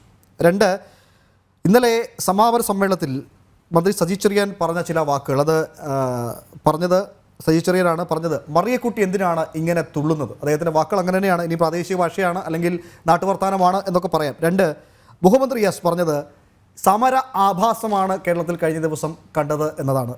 ഈ മുഹമ്മദ് റിയാസിൻ്റെ വാക്കുകൾ എൻ്റെ സൃഷ്ടിയല്ല, ദേശാഭിമാനി പത്രം അച്ചടിച്ചതാണ്. ഒപ്പം വിഴിഞ്ഞം പദ്ധതിക്ക് തുരങ്കം വെക്കാൻ ചിലരൊക്കെ ശ്രമിക്കുന്നു, അതിന് അനുവദിക്കില്ല. ഇപ്പോൾ രാജിവെച്ച മന്ത്രിയാണ് ആ വാക്കുകൾ പറഞ്ഞത്. ഇതെല്ലാം കൂടി ചേർത്ത് വെക്കാം. ഈ നവകേരള സദസ്സിലേക്ക് ആളുകൾ ഒഴുകിയെത്തുന്നു എന്നാണ് താങ്കൾ പറഞ്ഞത്. ഇന്ന് തലസ്ഥാനത്ത് ഉണ്ടായ സംഭവത്തിൽ നിന്ന് തുടങ്ങാം. ഈ CI2 യൂണിയൻ അവിടെ ഒരു വനിതാ ഓട്ടോ തൊഴിലാളിക്ക് ഇനി മുതൽ പ്രവർത്തിക്കാൻ ഇങ്ങോട്ടേക്ക് വരേണ്ട, അത് അവർക്ക് മാത്രമല്ല സഹോദരനെയും വിലക്ക് ഏർപ്പെടുത്തുന്നു. ഇതൊക്കെയാണോ ജനങ്ങൾ ഇങ്ങനെ ഒഴുകിയെത്തുന്ന നവകേരള സദസ്സ്? ട്രേഡ് യൂണിയൻ പ്രവർത്തനങ്ങൾ പലപ്പോഴും ട്രേഡ് യൂണിയൻകാർ ചില തീരുമാനങ്ങൾ എടുക്കാറുണ്ട്. അവർ മൊത്തത്തിൽ അവർ കമ്മിറ്റിയോട് എടുക്കുന്ന തീരുമാനങ്ങളാണ്. അത് അവിടെ തന്നെ ചർച്ച ചെയ്യേണ്ട കാര്യമാണ്. ട്രേഡ് യൂണിയൻ ഒരു തീരുമാനം എടുക്കുമ്പോൾ എല്ലാവരും CI2 എന്ന് പറയുമ്പോൾ CPM-ന്റെ അഫിലിയേറ്റ് ചെയ്തിട്ടുള്ള ഒരു ട്രേഡ് യൂണിയനാണ് CI2 എന്ന് പറയുന്നത്. അപ്പൊ അവിടെ ഒരു തീരുമാനം എടുത്തു കാണും. അതിൽ പങ്കെടുക്കാത്തവർക്കെതിരെ ചിലപ്പോൾ അവർക്ക് നടപടി ഉണ്ടാവും. അത് എല്ലാ കാലവും ട്രേഡ് യൂണിയനുകൾ അങ്ങനെയെങ്കിൽ നവകേരള സദസ്സ് പാർട്ടി പരിപാടിയാണെന്ന് പ്രഖ്യാപിക്കണമായിരുന്നു ശ്രീ ബലദേവ്. സർക്കാർ പരിപാടിയാണെങ്കിൽ എങ്ങനെയാണ് പാർട്ടി നിർബന്ധം പറയുക ഒരു തൊഴിലാളി യൂണിയൻ അവിടേക്ക് എത്തണമെന്ന്? അല്ല, ഞാൻ ഇദ്ദേഹം ചോദിച്ചതിന് മറുപടി പറയുകയാണ്. CI2 അങ്ങനെ തീരുമാനം എടുത്തിട്ടുണ്ടെങ്കിൽ അവരുടെ കമ്മിറ്റി കൂടി ഒരു തീരുമാനം എടുത്തത്. CI2 എന്ന് പറയുന്നത് CPM-ഉമായിട്ട് ചേർന്ന് നിൽക്കുന്ന ട്രേഡ് യൂണിയനാണ്. അത് കോൺഗ്രസിന്റെയോ BJP-യുടെ ഒന്നും ട്രേഡ് യൂണിയൻ അല്ല. അപ്പൊ ഒരു ട്രേഡ് യൂണിയൻ ആ യൂണിയനിൽ പ്രവർത്തിക്കുമ്പോൾ കാര്യം ഈ തൊഴിലാളിയുടെ അവകാശത്തിന് വേണ്ടി നാളെ എന്തെങ്കിലും ഒരു ഇഷ്യൂ ഉണ്ടായാൽ ആ ട്രേഡ് യൂണിയൻ നേതാക്കന്മാരാണ് ഇടപെടുന്നത്. അവരുടെ കാര്യങ്ങൾക്ക് വേണ്ടി സജീവമായിട്ട് യൂണിയൻ നിൽക്കുമ്പോൾ യൂണിയൻ പറയുന്ന കാര്യങ്ങൾ യൂണിയനിൽ അംഗമായിട്ടിരിക്കുന്നിടത്തോളം കാലം ബാധ്യസ്ഥരാണ്. ഞങ്ങളെല്ലാവരും ഓരോ ട്രേഡ് യൂണിയനിലും പാർട്ടിയിലൊക്കെ പ്രവർത്തിക്കുന്നവരാണ്. അപ്പൊ പാർട്ടി എടുക്കുന്ന തീരുമാനങ്ങൾ നമ്മൾ കേൾക്കണം. ആ ട്രേഡ് യൂണിയൻ, വിശേഷിച്ചും ട്രേഡ് യൂണിയൻ മേഖല ഇത് വളരെ ശക്തമാണ്. ഇവിടെ ചവറയിൽ തന്നെ വലിയ ചില ട്രേഡ് യൂണിയൻ സ്ഥാനത്ത് ഞാനും അംഗമാണ്. അവിടെ എടുക്കുന്ന കാര്യങ്ങൾ നമ്മൾ വളരെ, ഞാനും വക്കീലന്മാരുടെ സംഘടനയിൽ അങ്ങനെയാണ്. ഇന്ന് വക്കീലന്മാർ കോടതി ബഹിഷ്കരിക്കണമെന്ന് പറഞ്ഞാൽ ബഹുമാനപ്പെട്ട രാംകുമാർ സാർ ഇരിപ്പുണ്ട്. ഞങ്ങൾ എത്രയോ ദിവസങ്ങൾ ഞങ്ങൾ കോടതി ബഹിഷ്കരിച്ചിട്ടുണ്ട്. കക്ഷികൾ കോടതിയിൽ കയറും. അല്ല, അത് പിന്നെ ഓട്ടോ ഓടിക്കാൻ നാളെ വരണ്ട എന്ന് പറയുന്നത് നവകേരള സദസ്സിന്റെ അല്ല പ്രശ്നം, CATUവിന്റെ യൂണിയന്റെ കാര്യം പറഞ്ഞതുകൊണ്ടാണ്. CATU എന്ന് പറയുമ്പോൾ നാളെ BMS ഒരു തീരുമാനം എടുക്കുന്നു. BMSന്റെ ട്രേഡ് യൂണിയൻ, ഇവിടുത്തെ ഇന്ത്യയിലെ ഒരു വലിയ യൂണിയൻ ആണല്ലോ BMS. അവരൊരു തീരുമാനം എടുക്കുമ്പോൾ അവരിൽ പറയുന്ന ഒരംഗം ആ തീരുമാനം അംഗീകരിച്ചില്ലെങ്കിൽ ആ BMS എന്ന് പറയുന്ന നേതൃത്വം ചില നടപടികളായിട്ട് മുന്നോട്ട് പോകും. അത് ട്രേഡ് യൂണിയൻ പ്രവർത്തനത്തിന്റെ ഒരു ഭാഗമാണ്. അത് എല്ലാവരും ചെയ്യുന്നതാണ്. വിശേഷിച്ചും ഇടതുപക്ഷ ട്രേഡ് യൂണിയൻ, BMS, INTUസിൽ അങ്ങനെയൊന്നുമില്ല. കാര്യം എല്ലാവരും നേതാക്കന്മാരാണ്. പിന്നെ അത് ഒന്നത്. പിന്നെ മറിയക്കുട്ടിയുടെ കാര്യം പറഞ്ഞു. മറിയക്കുട്ടി എന്ന് പറയുന്ന ഒരു വ്യക്തിയല്ലല്ലോ ഇവിടെ പ്രശ്നം. നമുക്കറിയാം 60 ലക്ഷത്തോളം പേർക്ക് ഇവിടെ ഈ രീതിയിലുള്ള പല രീതിയിലുള്ള പെൻഷൻ കൊടുക്കുന്നുണ്ട്. അങ്ങനെ ഒരു വ്യക്തിക്കായിട്ട് കോടതിയും പറഞ്ഞ എങ്ങനെയാണ്? കാര്യം ഇത് സ്റ്റാറ്റ്യൂട്ടറി പെൻഷൻ അല്ല. സ്റ്റാറ്റ്യൂട്ടറി പെൻഷൻ ആണെങ്കിൽ ശരിയാണ്. ഇപ്പൊ KSRTC പെൻഷൻ അവർ കേസ് പോയി അവർക്ക് കോടതി തന്നെ പറഞ്ഞു ഗവൺമെന്റ് ഏറ്റെടുത്ത് അവർക്ക് പെൻഷൻ കൊടുക്കണമെന്ന് പറഞ്ഞു. അത് സ്റ്റാറ്റ്യൂട്ടറി പെൻഷനാണ്. ഇതൊരു സ്റ്റാറ്റ്യൂട്ടറി പെൻഷൻ അല്ല. ഇങ്ങനെ കൊടുക്കുന്ന പെൻഷനകത്ത് രാംകുമാർ സാറോട് ഇരിപ്പുണ്ട്. കോടതി തന്നെ വ്യക്തമാക്കി കോടതിക്ക് ഇടപെടാനേ പറ്റില്ല. അത് മാത്രമല്ല, ഒരു വ്യക്തിക്ക് മാത്രമായിട്ട് പെൻഷൻ കൊടുക്കാൻ പറയാൻ പറ്റും. 60 ലക്ഷം പേരാണ് ഇങ്ങനെ പല രീതിയിലുള്ള പെൻഷനുകൾ കൊടുക്കുന്ന. വിധവാ പെൻഷനും കർഷക തൊഴിലാളി പെൻഷനും വാർദ്ധക്യ പെൻഷനും വികലാംഗ പെൻഷൻ എല്ലാം കൂടെ 60 ലക്ഷത്തോളം പേർക്ക് കൊടുക്കുന്നു. ഇപ്പോൾ ശരിയാണ് 3-4 മാസത്തെ കുടിശ്ശികയുണ്ട്.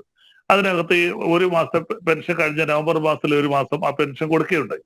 ആ കുടിശ്ശികയുണ്ട്. അപ്പം മറിയക്കുട്ടി അതിൽ നിന്ന് വേറിട്ട് ഗവൺമെന്റിനെതിരെ ഇതായിപ്പോ ചില സോഷ്യൽ മീഡിയകളിൽ വരുന്നുണ്ട്, ചില പോസ്റ്റിങ്ങുകൾ വരുന്നുണ്ട്. പിണറായി വിജയനെ വളരെ കൂടുതലായിട്ട് അവഹേളിച്ച് സംസാരിച്ചുകൊണ്ടുള്ള മറിയക്കുട്ടിയുടെ പോസ്റ്റുകളൊക്കെ അവർ തന്നെ നേരിട്ട് പറയുന്നു. ഞാൻ അവരെ കുറ്റം പറയുന്നില്ല. കാരണം തീർച്ചയായിട്ടും ഒരുപക്ഷെ അവരുടെ സാമ്പത്തിക സ്ഥിതിയെ കുറിച്ച് എനിക്കറിയില്ല. അവരൊരു പക്ഷേ ഈ പെൻഷൻ കൊണ്ടായിരിക്കും അവർ ജീവിക്കുന്നത്. പെൻഷൻ ദുരുപയോഗം ചെയ്യുന്നവരുണ്ട്, ആവശ്യമില്ലാതെ പെൻഷൻ കിട്ടുന്നവരുണ്ട്. അത് മറ്റൊരു ഭാഗം. അപ്പൊ അങ്ങനെ പെൻഷൻ കിട്ടുമ്പോൾ തീർച്ചയായിട്ടും അവർ കിട്ടാതിരിക്കുന്ന വിഷമമായിരിക്കാം. അവർ രോഷപ്രകടനം നടത്തി. ഞാൻ അതിനൊന്നും അവരെ തെറ്റ് പറയുന്നില്ല.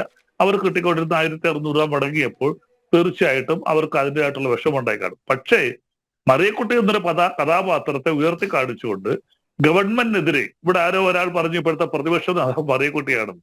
അപ്പൊ ആ രീതിയിൽ മറിയക്കുട്ടി ഉയർത്തി കാണിച്ചുകൊണ്ട് ഗവൺമെന്റിനെതിരെയുള്ള പ്രക്ഷോഭങ്ങളുമായിട്ട് ഏതെങ്കിലും രാഷ്ട്രീയ പാർട്ടികൾ മുന്നോട്ട് വന്നാൽ അവർ മുന്നോട്ട് വെക്കുന്ന വിഷയം അത് ജെനുവിൻ ആണോ എന്നതല്ലേ പരിശോധിക്കേണ്ടത്. അത് ആര് പറയുന്നു എന്നതല്ലല്ലോ. അല്ല, ആ പ്രശ്നം നമുക്ക് എങ്ങനെ ജെനുവിൻ ആണെന്ന് പറയാൻ പറ്റും? അവർ കുറെ കല്ലല്ലോ. 60 ലക്ഷം പേരെ ബാധിക്കുന്ന പ്രശ്നമല്ലേ. 60 ലക്ഷം പേർക്കാണ് ഈ കുടിശ്ശികയുള്ളത്.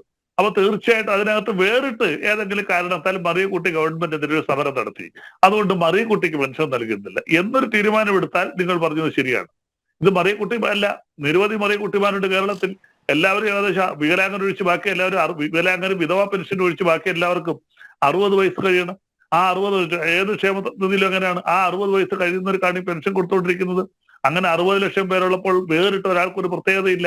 ആ പ്രത്യേകത ശ്രീ ബലദേവേ, ഇന്ധനം നിറയ്ക്കുമ്പോൾ 2 രൂപ വീതം ഞാനും താങ്കളും ഒക്കെ ഇതൊക്കെ എന്തുകൊണ്ട് നൽകുന്നില്ല എന്ന് ചോദിക്കുമ്പോൾ അതിൽ രാഷ്ട്രീയമാണ് മറിയക്കുട്ടിയുടെ കാരണം. മാത്രമല്ല, അത് മാത്രമല്ല ഞാൻ പറഞ്ഞത്, ഇന്നലെ അദ്ദേഹം പറഞ്ഞ ചില വാക്കുകൾ, അദ്ദേഹത്തിന്റെ ശരീരഭാഷ, എന്തിനാണ് മറിയക്കുട്ടി ഇങ്ങനെ തുള്ളുന്നത്? ഒരു മന്ത്രിക്ക് എങ്ങനെയാണ് ഇങ്ങനെയൊക്കെ ചോദിക്കാൻ ധൈര്യം വരുന്നത്? അല്ലോ, അത് ശരിയായിരിക്കാം. ഞാൻ അദ്ദേഹത്തിന്റെ വാചകം, അത് ഓരോരുത്തരും ഓരോ ശൈലിയാണല്ലോ. വാചകങ്ങൾ പറയുമ്പോൾ ചർച്ചയിൽ തന്നെ പലരും മന്ത്രി പ്രതിപക്ഷ ബഹുമാനം സംസാരിക്കുന്നുണ്ട്, വളരെ ബഹുമാനത്തോടെ സംസാരിക്കുന്നുണ്ട്. അത് ഓരോ വ്യക്തികൾക്ക് ഓരോ ഭാഷയാണ്. നമുക്ക് അത് ആ വ്യക്തി തന്നെ മറുപടി പറയേണ്ട കാര്യമാണ്. ഇവിടെ പിരിക്കുന്ന കാര്യം പറഞ്ഞു, ശരിയാണ്. ആ സെസ് പിരിക്കുന്ന തുക നമുക്കറിയാം എത്ര രൂപ ഉണ്ട്. ഇവിടെ 1000 കോടി രൂപയിൽ കൂടുതലാണ് ഇത് പെൻഷൻ കൊടുക്കുന്നതിന്. 400 കോടി രൂപയാണ് സെസ് കൊണ്ട് പിരിയുന്നത്. അതുകൊണ്ട് മാത്രം കൊടുക്കാൻ പറ്റൂ. അപ്പോൾ ബാക്കി തുക മറ്റു രീതിയിലായിട്ട് കണ്ടെത്തിയാണ് ഇവർക്ക് പെൻഷൻ കൊടുത്തുകൊണ്ടിരിക്കുന്നത്. അത് വളരെ കൂടുതലായിട്ട് ഉയർത്തിയില്ലേ ഗവൺമെന്റ്? 7 വർഷമായിട്ട് 600 രൂപയിൽ നിന്ന് 1600 രൂപയായിട്ട് ഉയർത്തി. 28 ലക്ഷം പേർക്ക് ഇവിടെ കൊടുത്തുകൊണ്ടിരുന്നത് 60 ലക്ഷം പേർക്കായിട്ട് ഉയർത്തി. അപ്പോൾ വളരെ വലിയൊരു ബാധ്യതയിലേക്കാണ് ഈ പെൻഷൻ കൊടുക്കുന്നതിലേക്ക് പോകുന്നത്. കൊടുക്കണ്ട എന്നല്ല, അല്പം കൂടെ കൂട്ടി കൊടുക്കണം എന്ന അഭിപ്രായക്കാരനാണ് ഞാൻ. കാരണം ഇവിടെ വീട്ടിലിരുന്ന് ഹരിദാസ് ചേട്ടനും രാംകുമാർ സാറിനും ഒക്കെ അറിയാം, പെൻഷൻ പറ്റി പലരും 30 വർഷം സർവീസ് ഉണ്ടെങ്കിൽ 1 ലക്ഷം രൂപ വരെ പെൻഷൻ വാങ്ങിക്കുന്നുണ്ട്. നമ്മുടെ കേരളത്തിലെ അല്ല, ഇന്ത്യയിലെ മൊത്തത്തിലുള്ള അനാവശ്യമായ ഒരു സമ്പദ്ഘടനയാണ്. വീട്ടിലിരുന്ന് പെൻഷൻ പറ്റിയവര് 2 ലക്ഷം രൂപ ശമ്പളം ഉണ്ടെങ്കിൽ പെൻഷൻ പറ്റി 30 വർഷം സർവീസ് ഉണ്ടെങ്കിൽ 1 ലക്ഷം രൂപ പെൻഷൻ വാങ്ങിക്കുന്നു. എന്തിനാ വീട്ടിലിരിക്കുന്നവർക്ക് ഈ പെൻഷൻ കൊടുക്കുന്നത്? നമുക്ക് 2000 കോടി രൂപയുടെ അടുത്ത് വേണം ഈ ഉദ്യോഗസ്ഥർക്ക്, സർവീസിൽ നിന്ന് പോയവർക്ക് പെൻഷൻ കൊടുക്കാൻ. മാസം 5000 കോടി രൂപയിൽ കൂടുതൽ വേണം പെൻഷനും ശമ്പളം. ഏതാണ്ട് ഒരു 4-5 വർഷം കൂടെ കഴിഞ്ഞാൽ ശമ്പളത്തെക്കാൾ കൂടുതൽ തുക പെൻഷന് വേണ്ടി വരും.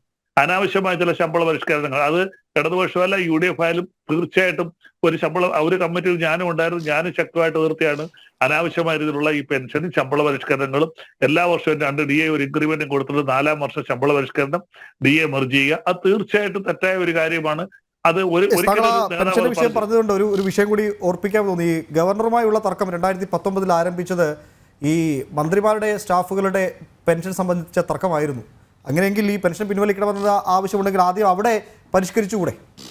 അല്ല, അവർക്ക് കൊടുക്കുന്ന പെൻഷൻ 10,000-3,000 രൂപയാണ്. ഈ ഞാനീ പറഞ്ഞ പോലെ 50,000 1 ലക്ഷം ഒന്നും വരുന്നില്ല. 3 വർഷം ഇരുന്നാൽ ഇറങ്ങിപ്പോയാൽ കൊടുക്കുന്ന 3,000-4,000 രൂപ പെൻഷൻ കൊടുക്കുന്നത്. 5 വർഷം ഇരിക്കുന്നത് 5,000-6,000 രൂപ. അല്ല, ഞാൻ അത് എത്ര പേരാണ് വരുന്നത്? ഒരു എല്ലാം കൂടെ മന്ത്രിമാർക്ക് 28 പേരിൽ 10 പേര്. അതൊരു കാര്യം മനസ്സിലാക്കണം. ഈ 28 പേരിൽ 10-12 പേര് ഗവൺമെന്റ് ഉദ്യോഗസ്ഥരാണ്. അതിനകത്ത് വരുന്ന ഗൺമാനും ഒക്കെ അദ്ദേഹത്തിന്റെ ഈ സ്റ്റാഫിൽ വരുന്ന ആളാണ്. അദ്ദേഹത്തിന്റെ കുക്ക് ഈ 28 പേരിൽ വരുന്നവരാണ്. അദ്ദേഹത്തിന്റെ PA ഇതിനകത്ത് വരുന്നവരാണ്. അഡീഷണൽ PA കുറെ അധികം പേര് ബന്ധപ്പെട്ട ഉദ്യോഗസ്ഥരാണ്. കുറച്ചു പേരെ ഉള്ളൊരു 10-12 പേരെങ്കിലും ഉദ്യോഗസ്ഥർ വരും. 28 പേര് എന്നാൽ ഒരു 15-16 പേരായിരിക്കും പുറത്തുനിന്നുള്ളവർ വരുന്നത്. അത് നമ്മൾ കെട്ടിച്ചമച്ച് പറയുന്നതാണ്. 28 പേരും പുറത്തുനിന്നല്ല. നല്ലൊരു ശതമാനം ഏത് മന്ത്രിയും ആ വകുപ്പിൽ നിന്നുള്ള ഉദ്യോഗസ്ഥരെ കുറേയധികം പേരെ പോസ്റ്റ് ചെയ്യും. ഗൺമാൻ ഉൾപ്പെടെയുള്ളവർ ഈ 28-നകത്ത് വരുന്നതാണ്. അപ്പൊ അതുകൊണ്ട് അങ്ങനെ ഒരു കാര്യം അതിനകത്തുണ്ട്. അപ്പൊ അവർക്കാർക്ക് പെൻഷൻ കൊടുക്കേണ്ടെന്നല്ല ഞാൻ പറയുന്നത്. അനാവശ്യമായിട്ടുള്ള പെൻഷൻ സ്കീം ഈ കുറച്ചുള്ളവർക്ക് കൂട്ടണമെന്നും അനാവശ്യമായിട്ട് കൂടുതൽ കൊടുക്കുന്നവർ കുറയ്ക്കണം. പിന്നെ ഒരു കാര്യം കൂടെ ഞാൻ പറയാം. ശ്രീ ബഹുമാനപ്പെട്ട ഹരിദാസ് ചേട്ടൻ പറഞ്ഞാൽ ഒരു കാര്യം, നമ്മുടെ സംസ്ഥാനമായാലും കേന്ദ്രമായാലും കടമെടുക്കുന്നത് അദ്ദേഹത്തിന് അറിയാം. ഇനി ഞാൻ പഠിപ്പിക്കേണ്ട കാര്യമില്ല, എങ്കിലും ഞാൻ പറയുകയാണ്. കടമെടുക്കുന്നതൊക്കെ GDP-യിൽ വരുന്നില്ല. GDP-യിൽ വരുന്നത് സേവന ഉൽപാദന മേഖലയിലെ വരവ് മാത്രം കണക്കുകൂട്ടിയാണ് GDP-യിൽ പറയുന്നത്. കേന്ദ്ര ഗവൺമെന്റ് കടമെടുക്കുന്നുണ്ട്, സംസ്ഥാന ഗവൺമെന്റ് കടമെടുക്കുന്നുണ്ട്. അതൊന്നും നമ്മുടെ GDP-യിൽ വരുന്ന കാര്യമല്ല. പിന്നെ ശ്രീ ഗണേഷ് പറഞ്ഞ ഇന്ത്യ മുന്നണി തുടക്കത്തിലേ പറഞ്ഞു കഴിഞ്ഞു. പ്രാദേശികമായിട്ട് കേരളത്തിൽ നമുക്കറിയാം ഒരിക്കലും CPM കോൺഗ്രസോട് അലയൻസ് ഉണ്ടാകത്തില്ല. പശ്ചിമബംഗാൾ തൃണമൂൽ CPM അലയൻസ് ഉണ്ടാകത്തില്ല. ഒരിക്കലും ഡൽഹിയിൽ അലയൻസ് ഉണ്ടാകാൻ പറ്റൂ. അത് പ്രാദേശികമായിട്ട് ഈ ഘടകകക്ഷികൾ പലയിടത്തും പല രീതിയിൽ നിൽക്കും. അതിന് തർക്കമൊന്നുമില്ല.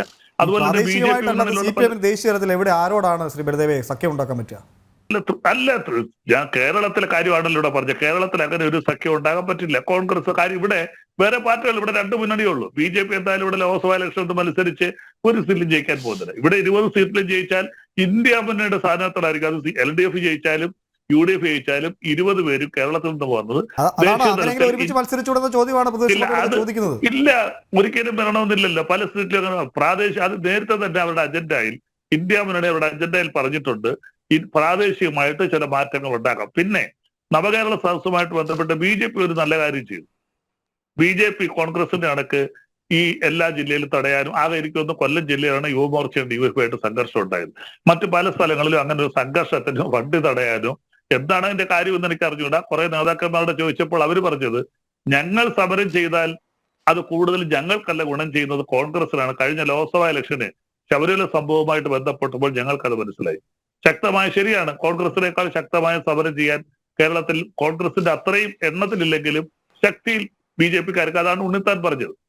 BJP-ക്കാർ കൂടുതലുണ്ട്. ആ സമരം കുറെ കൂടെ ശക്തമാവും. അവർ കുറെ കൂടെ ശക്തമായിട്ട് നിന്ന് സമരം ചെയ്യുന്നവരാണ്. അപ്പൊ ആ സമരം കോൺഗ്രസിന് കൂടുതൽ ഗുണം ചെയ്യും എന്നുള്ളത് കൊണ്ടായിരിക്കണം നവകേരള സദസ്സുമായി ബന്ധപ്പെട്ട് BJP-യുടെ പ്രസ്താവനകൾ വരുന്നതല്ലാതെ ഒരിക്കലും ബസ് തടയുന്നതിനോ അതുമായ ഒരു സംഘർഷത്തിനോ ഒന്നും BJP പോയിട്ടില്ല. അതൊരു നല്ല കാര്യം തന്നെയാണ്. പിന്നെ ജനകീയ മുന്നേറ്റത്തെ കുറിച്ച് പറഞ്ഞു. ഓരോ നിയമസഭയിലും നടത്തിയ പരിപാടിയിൽ 15,000-ൽ കൂടുതലൊക്കെ 10, 20, 20 ഇതെല്ലാം ഒന്നും ഇടതുപക്ഷക്കാരാണെന്ന് പറഞ്ഞു കളയരുത്. ഇതിനകത്ത് അനുഭാവികൾ എത്രയോ ജില്ലയിൽ കോൺഗ്രസിന്റെ പ്രവർത്തകര് ഈ പരിപാടികൾ പങ്കെടുത്തു. മുസ്ലിം ലീഗിന്റെ പ്രവർത്തകര് പങ്കെടുത്തല്ലോ. പല ഭാരവാഹികൾ ഈ പരിപാടിയിൽ പങ്കെടുത്തു. പിന്നെ UDF ആഹ്വാനം ഉണ്ടായിരുന്നു, തദ്ദേശ സ്വയംഭരണ സ്ഥാപനങ്ങൾ അവർ ഭരിക്കുന്ന സ്ഥാപനങ്ങൾ പൈസ കൊടുക്കരുത്. പലയിടത്തും പൈസ കൊടുത്തു. ഇപ്പൊ KPCC-യുടെ നിർദ്ദേശത്തെ അല്ലെങ്കിൽ UDF-ന്റെ നിർദ്ദേശത്തെ മാറ്റിവെച്ചുകൊണ്ട് പലരും UDF ഭരിക്കുന്ന പല പഞ്ചായത്തും മുനിസിപ്പാലിറ്റിയും ഒക്കെ മാറ്റിവെച്ചുകൊണ്ട് ഇതിനകത്തേക്ക് സംഭാവന നൽകിയിട്ടുണ്ട്. പിന്നെ കണക്കുകളുടെ കാര്യം പറഞ്ഞു, ശരിയാണ്. ഇതിനകത്തുണ്ടായ ചെലവുകൾ പല രീതിയിൽ പിരിച്ച് ഇതിന് വേണ്ടുന്ന സമ്പത്ത് കണ്ടെത്തിയിട്ടുണ്ട്. ആ സമ്പത്തിന്റെ കണക്കുകൾ തീർച്ചയായിട്ടും വളരെ വ്യക്തമായിട്ട് തന്നെ കണക്ക് വ്യക്തമായിട്ട് പുറത്തു പറയുമെന്ന് അതിനെക്കുറിച്ച് എന്റെ ബന്ധപ്പെട്ട അധികാരികൾ പറഞ്ഞിട്ടുണ്ട്. ആ കണക്കുകൾ തന്നെ വളരെ കൃത്യമായിട്ട് പറയും എന്നാണ് എന്റെയും ഒരു വിശ്വാസം. അവരുടെ തീരുമാനം അങ്ങനെതാണ്. ഈ നവകേരള സദസ്സുമായി ബന്ധപ്പെട്ട് ഇതിനകത്തുണ്ടായ സാമ്പത്തിക ചെലവുകൾ, ഇതിനകത്തുണ്ടായിട്ടുള്ള വരവുകൾ, ഇതിനെക്കുറിച്ച് കൃത്യമായ കണക്ക് പറയും എന്ന് വളരെ വ്യക്തമാക്കിയിട്ടുണ്ട്. അത് തീർച്ചയായിട്ടും ഉണ്ടാവുമെന്ന് തന്നെയാണ് ഞാൻ വിചാരിക്കുന്നത്. ശ്രീ വസന്ത് തെങ്ങുംപള്ളി കോൺഗ്രസ് വക്താവ് കൂടി ചെയ്തിട്ടുണ്ട്. അല്പം സമയം മുമ്പാണ് താങ്കൾ എത്തിയത്.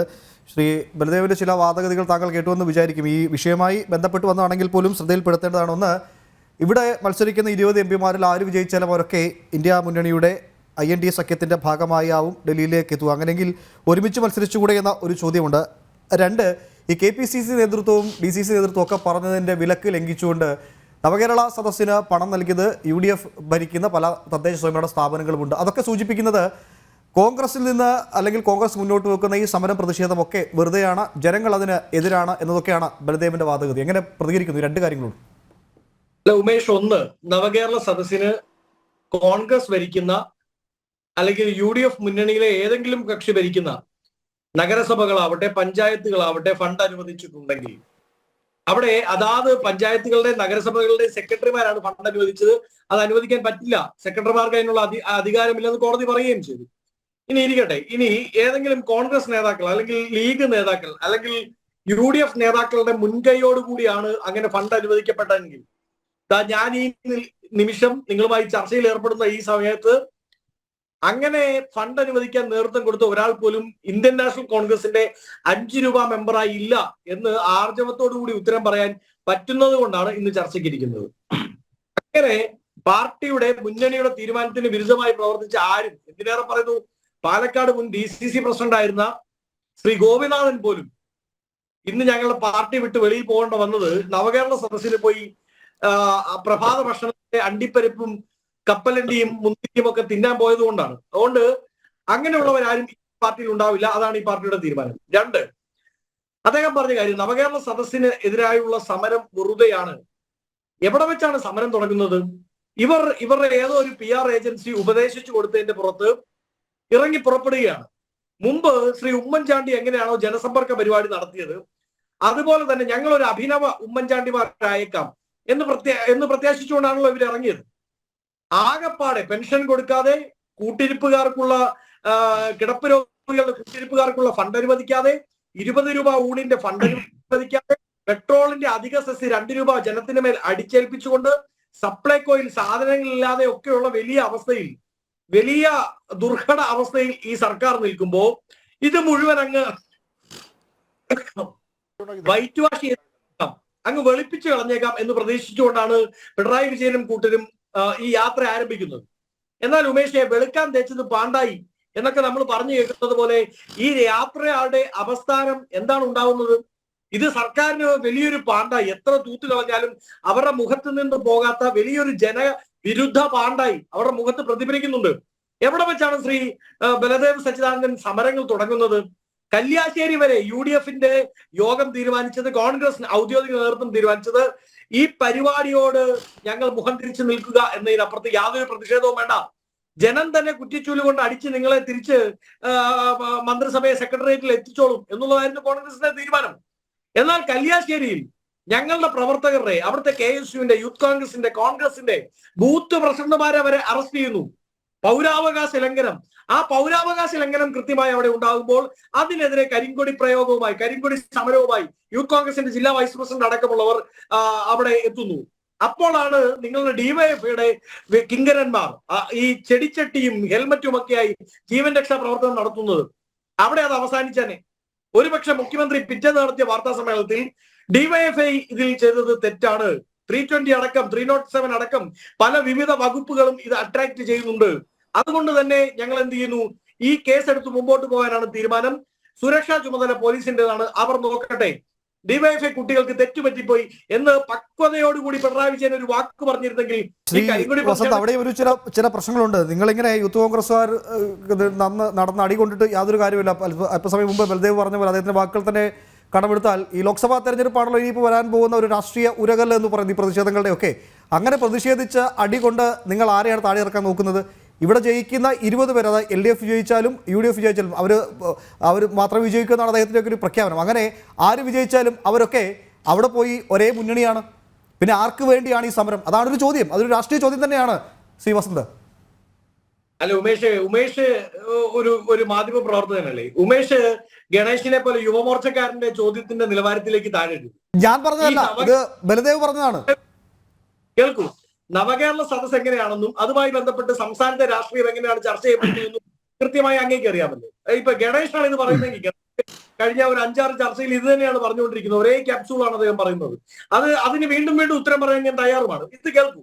എങ്ങനെയാണ് സമരം തുടങ്ങുന്നത്? അങ്ങനെയാണ് സമരം തുടങ്ങുന്നത്. ഈ സമരം പ്രയോജനപ്പെട്ടോ എന്ന് ചോദിച്ചാൽ, ഇന്ത്യ രാജ്യത്ത് ആദ്യമായി മുഖ്യമന്ത്രിയുടെ ഏതെങ്കിലും ഒരു മുഖ്യമന്ത്രിയുടെ സുരക്ഷാ ഉദ്യോഗസ്ഥര് സുരക്ഷ ഏർപ്പെടുത്തിക്കൊണ്ട് ഉത്തരവിറക്കേണ്ട അവസ്ഥയിലേക്ക് ഈ സർക്കാർ എത്തിയെങ്കിൽ അത് യൂത്ത് കോൺഗ്രസിന്റെ സമരം കൊണ്ടാണ്. അത് മനസ്സിലാക്കിക്കോ. രണ്ടാമതായി, ഈ സർക്കാർ അവിടെ നിന്ന് നവകേരള സദസ്സുമായി ഇറങ്ങി പുറപ്പെടുമ്പോൾ സംസ്ഥാനത്തെ പെൻഷൻ കുടിശ്ശിക 4 മാസത്തെ ഇറങ്ങി പുറപ്പെടുന്നതിന്റെ ആദ്യ ദിവസം ഇവർ പ്രഖ്യാപിച്ചു 1 മാസത്തെ പെൻഷൻ കൊടുത്തേക്കാം. ശ്രീ ബലദേവ് സച്ചിദാനന്ദൻ അങ്ങ് മനസ്സിലാക്കേണ്ട ഒരു കാര്യമുണ്ട്. ഈ യാത്ര തിരിച്ചു കയറുന്ന ഡിസംബർ മാസത്തിൽ, അതായത് കഴിഞ്ഞ മാസം പുറപ്പെട്ട് ഈ മാസം തിരിച്ചു കയറുമ്പോ ഡിസംബർ മാസത്തെ കൂടി കൂട്ടി 4 മാസത്തെ പെൻഷൻ കുടിശ്ശിക വീണ്ടും ഔട്ട്സ്റ്റാൻഡിംഗിൽ നിൽക്കുകയാണ്. 75,000 കോടി രൂപ പിരിച്ചെടുക്കാനുണ്ട് നിങ്ങളുടെ സർക്കാർ. ഞാനല്ല പറയുന്നത്, KPCC അല്ല പറയുന്നത്, CAG റിപ്പോർട്ടാ. എതിരഭിപ്രായം ഉണ്ടെങ്കിൽ നിങ്ങൾ കോടതിയിൽ പോകണം. അതിൽ 467 കോടി രൂപ നിങ്ങൾ പിരിക്കാനുള്ളത് കഴിഞ്ഞ 1 വർഷത്തെ മാത്രം TOP ബാർ മുതലാളിമാരിൽ നിന്നാണ്. ഈ ബാർ മുതലാളിമാരുടെ അടുത്തേക്ക് സർക്കാരിലേക്ക് 75,000 കോടി അടയ്ക്കാനുള്ള കോറി മുതലാളിമാരുടെ അടുത്തേക്ക്, ടെക്സ്റ്റൈൽ മുതലാളിമാരുടെ അടുത്തേക്ക് ഈ CPM ബക്കറ്റ് പിരിവ് നടത്തുന്ന പോലെ ചുമപ്പം ബക്കറ്റുമായി അഡ്മിനിസ്ട്രേറ്റീവ് ഉദ്യോഗസ്ഥരെ, IAS റാങ്ക് ഉള്ളവരെ, IPS റാങ്കിലുള്ളവരെ നവകേരള സദസ്സിന്റെ ഫണ്ട് പിരിക്കാൻ നിങ്ങൾ പറഞ്ഞു വിട്ടു. അതിനെതിരെ ഒന്നാമത്തെ സമരം. രണ്ടാമത്തെ സമരം ഈ 4 മാസമായി മുടങ്ങിക്കിടക്കുന്ന പെൻഷനെതിരെയാണ്. അങ്ങനെ തുടങ്ങിയ ജനകീയ വിഷയങ്ങൾ എല്ലാം ഉയർത്തിക്കൊണ്ട് തന്നെയാ യൂത്ത് കോൺഗ്രസ് സമരം ചെയ്തൊരു സംശയം വേണം. ഇനി ഗണേഷ് അല്ലെങ്കിൽ ഉമേഷ് പറഞ്ഞ ചോദ്യത്തിന്റെ ഉത്തരം ഞാൻ പറയാന്നേ. എന്തായിരുന്നു ഇന്ത്യ മുന്നണി യോഗത്തിന്റെ തീരുമാനം? ഇന്ത്യ മുന്നണി യോഗത്തിന്റെ തീരുമാനം, where there is a battle between BJP and X, BJP versus X, ആ പാർട്ടി ഏതാണോ ആ പാർട്ടിക്ക് പിന്തുണ പ്രഖ്യാപിക്കുക. BJP versus Congress, BJP versus NCF, BJP versus CPM, അങ്ങനെയാണ് ഫൈറ്റ് വരുന്നതെങ്കിൽ അവിടെ ഇന്ത്യ മുന്നണിയിലെ ബാക്കി പാർട്ടികളെല്ലാം ആ പാർട്ടി 1ാം നമ്പർ പാർട്ടി ആരാണോ അവരെ പിന്തുണയ്ക്കുക എന്നുള്ളതാണ് തീരുമാനം. അത് വളരെ കൃത്യമായി എന്റെ കോർഡിനേഷൻ കമ്മിറ്റി ചേർന്ന് തീരുമാനമെടുത്ത് പ്രസ് റിലീസായി പുറത്തുവിട്ടിരിക്കുന്ന തീരുമാനമാണ്. അതിക്കുള്ള എന്താ പറയേണ്ടത്? അപ്പോൾ കേരളത്തിൽ BJP versus CPM, BJP versus Congress, BJP versus NCP, അങ്ങനെ ഒരിടത്തും മത്സരമില്ല. കേരളം വിട്, ഡൽഹിയിലേക്ക് പോയാലത്തെ അവസ്ഥയെ പറ്റി പറയൂ.